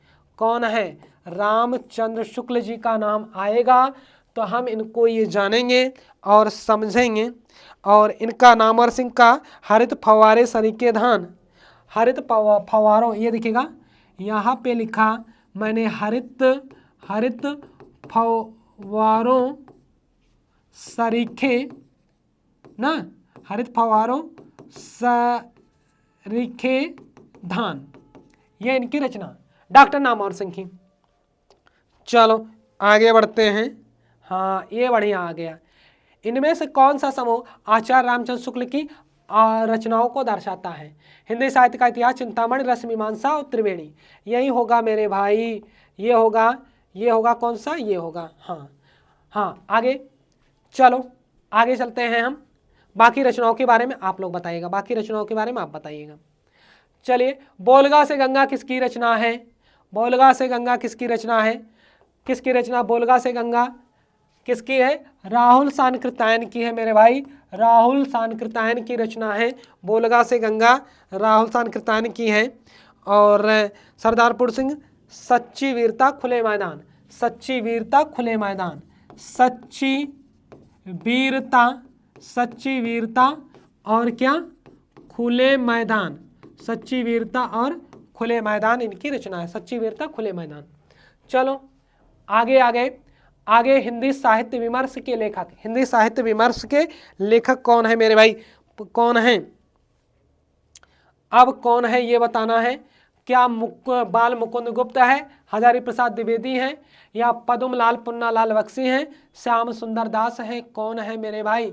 पद्मलाल पुन्नालाल बख्शी जी हैं, पद्मलाल पुन्नालाल बख्शी जी हैं। बाल मुकुंद गुप्त की रचनाएं बताऊं ना, चिट्ठे और खत, चिट्ठे और खत, ये याद रखिएगा, चिट्ठे, हाँ चिट्ठे और खत, चिट्ठे और खत इनकी रचना है, चिट्ठे और खत भैया, ठीक है।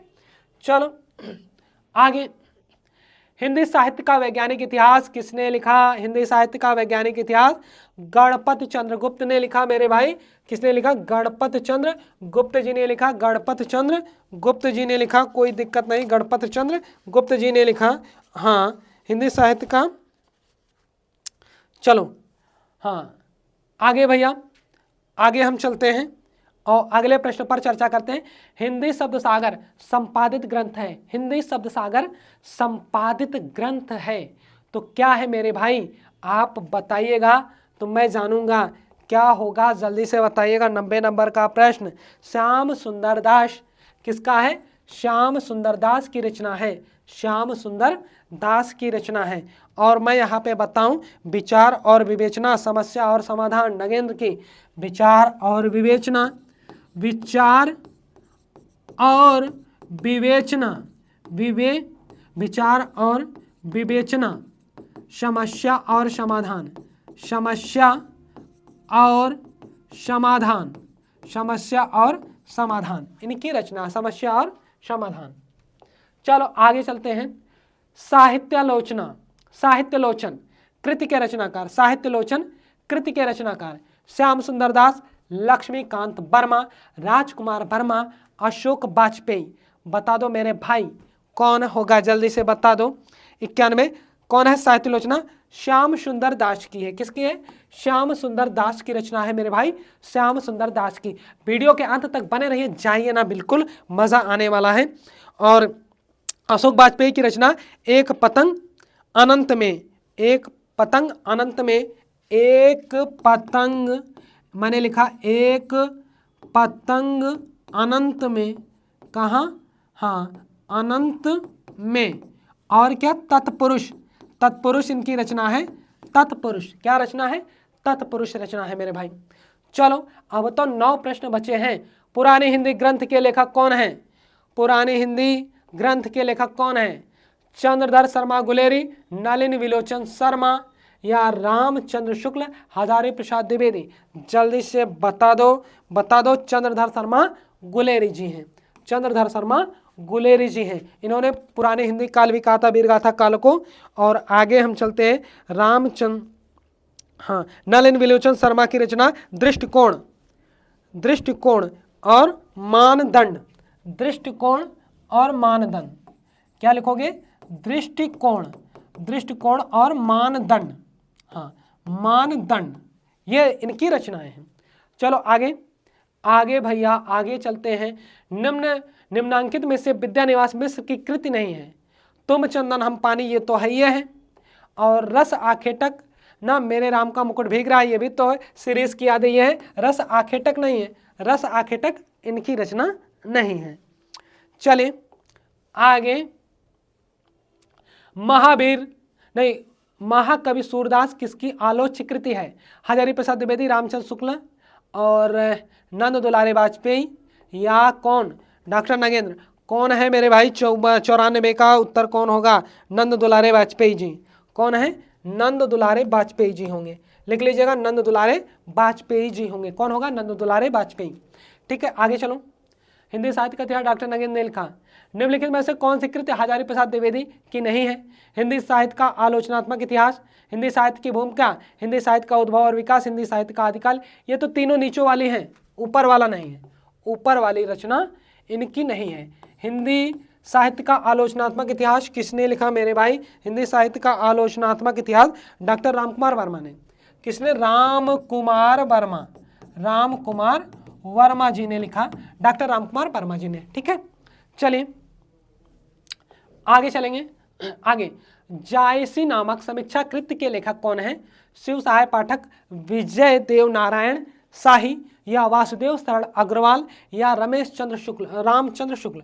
अब बताओ मेरे भाई कौन है? जल्दी से बता दो, जल्दी से बता दो। विजय देव नारायण शाही, विजय देव नारायण शाही यही नहीं है, बाकी तो सब है मेरे भाई। चलो, और वासुदेव शरण अग्रवाल की रचना पृथ्वीपुत्र भारत की एकता, पृथ्वीपुत्र भारत की एकता, पृथ्वीपुत्र और भारत की एकता, भारत की एकता इनकी रचना है। ठीक है, और उसके बाद क्या होगा? वेद विद्या। क्या लिखेंगे? वेद विद्या। ठीक है, चलो आगे। डॉक्टर संपूर्णानंद की रचना का नाम बताओ। डॉक्टर संपूर्णानंद की रचना का नाम बताओ। हिंदी भाषा की उत्पत्ति, आचरण की सभ्यता, ये तो सरदार पूर्ण सिंह के गेहूं बनाम गुलाब। ये किसकी है? राम वृक्ष बेनीपुरी। भाषा की शक्ति कौन सा होगा मेरे भाई? भाषा की शक्ति ही तो होना चाहिए। भाषा की शक्ति, भाषा की शक्ति। आचरण की सभ्यता पूर्ण सिंह, किसकी? सरदार पूर्ण सिंह की रचना है मेरे भाई, सरदार पूर्ण सिंह की रचना है। तो कैसे लगी आज की क्लास? 97 क्वेश्चन। हम आगे दलित साहित्य के चर्चित लेखक निराला, ओम प्रकाश वाल्मीकि, नगेंद्र कुंवर वेचैन। कौन है ये? वाल्मीकि जी ही तो होंगे। ओम प्रकाश वाल्मीकि। कौन है? ओम प्रकाश वाल्मीकि। ओम प्रकाश वाल्मीकि जी हैं, जूठन लिखा इन्होंने, ओम प्रकाश वाल्मीकि। चलो और आगे बढ़े। दलित साहित्य का सौंदर्य शास्त्र पुस्तक किसने लिखी? दलित साहित्य का सौंदर्य शास्त्र, दलित साहित्य का सौंदर्य शास्त्र पुस्तक किसने लिखी? क्या ओम प्रकाश वाल्मीकि ने लिखी, या कमल भारती ने लिखी, या मोहनदास नैमिष राय ने लिखी, या शौर्यराज सिंह वेचैन ने लिखी? किसने लिखा मेरे भाई? अब जल्दी से तो यहीं पे हमें बताना है, बताना है किसने लिखा? ओम प्रकाश वाल्मीकि ने। किसने? ओम प्रकाश वाल्मीकि जी ने लिखा है। बिल्कुल आप सही जा रहे हो, ओम प्रकाश वाल्मीकि जी ने लिखा है। किसने? ओम प्रकाश वाल्मीकि जी ने लिखा है। अब भैया हम आएंगे अगले प्रश्न पर, चले जाएंगे अगले प्रश्न पर चलेंगे। आहा, बढ़िया प्रश्न आ गया और हमें यहाँ पे थोड़ा विचार करना है। ये आपका 100वां प्रश्न आ गया। देखो हमने 100 कैसे कर दिया। अब यहाँ पे आप समझिएगा, मंगलेश डरवराल जी की रचना है जख्म पर धूल, पहाड़ पर लालटेन, सुनो कारीगर, सुदामा पांडे का प्रजातंत्र। अब बताओ क्या है? पहाड़ पर लालटेन। क्या भैया? पहाड़ पर लालटेन, ये इनकी रचना है मंगलेश डरवराल की। और भैया जख्म पर धूल केदारनाथ सिंह की है। किसकी है ये भैया? केदारनाथ सिंह की रचना है जख्म पर धूल। अब आगे हम बढ़े। सुनो कारीगर, सुनो कारीगर ये उदय प्रकाश की रचना है। किसकी? उदय प्रकाश की। हाँ, उदय प्रकाश की रचना है। उदय प्रकाश, उदय प्रकाश की अन्य रचना अबूतर कबूतर भी है। क्या है? अबूतर, अबूतर और कबूतर, अबूतर और कबूतर ये रचना है। अब सुदामा पांडे का प्रजातंत्र, ये सुदामा प्रसाद पांडे धूमिल की रचना है। और एक रचना और क्या आ जाता है? और क्या आ जाता है भैया इनका? आगे हम चलेंगे। हाँ, धूमिल की रचना है। फिर आगे ये आपका प्रश्न जो था भैया, ये आपका प्रश्न जो था आपने बेहतरीन ढंग से किया, बेहतरीन ढंग से किया। तो आपके लिए एक संदेशा है मेरा कि वीडियो को शेयर कर दीजिएगा, वीडियो को शेयर कर दीजिएगा और ज़्यादा से ज़्यादा लोगों तक ये बातें पहुंच सकें। और कहना है आप लोगों के लिए, कहना है आप लोगों के लिए, मायूस होके इस द्वार से कोई खाली न जाएगा, मायूस होकर इस द्वार से कोई खाली न जाएगा, इस झूठ का हर वार ही खाली ही जाएगा, इस झूठ का हर वार ही खाली ही जाएगा। ये सच है कि थोड़ी देर लग रही है पर, ये सच है थोड़ी देर लग रही है पर, समय ही सफलता का ताज पहना कर जाएगा, समय ही सफलता का ताज पहना कर जाएगा। तो मेरे प्यारे साथियों, आज की क्लास कैसी लगी कमेंट बॉक्स में आप ज़रूर बताइएगा, और क्या ऐसी ही क्लास की आप कामना करते हो ये भी बताइएगा। वीडियो को अपने प्रतियोगी साथियों में शेयर कर दीजिएगा, क्योंकि जितने लोग जुड़ेंगे उतने बेहतरीन प्रश्नों की श्रृंखला के साथ मैं अगले मंगलवार को आपसे फिर रूबरू होऊंगा। और इसी के साथ अपनी वाणी को विराम दूंगा। जय हिंद, जय भारत, जय हिंदी, तय हिंदी।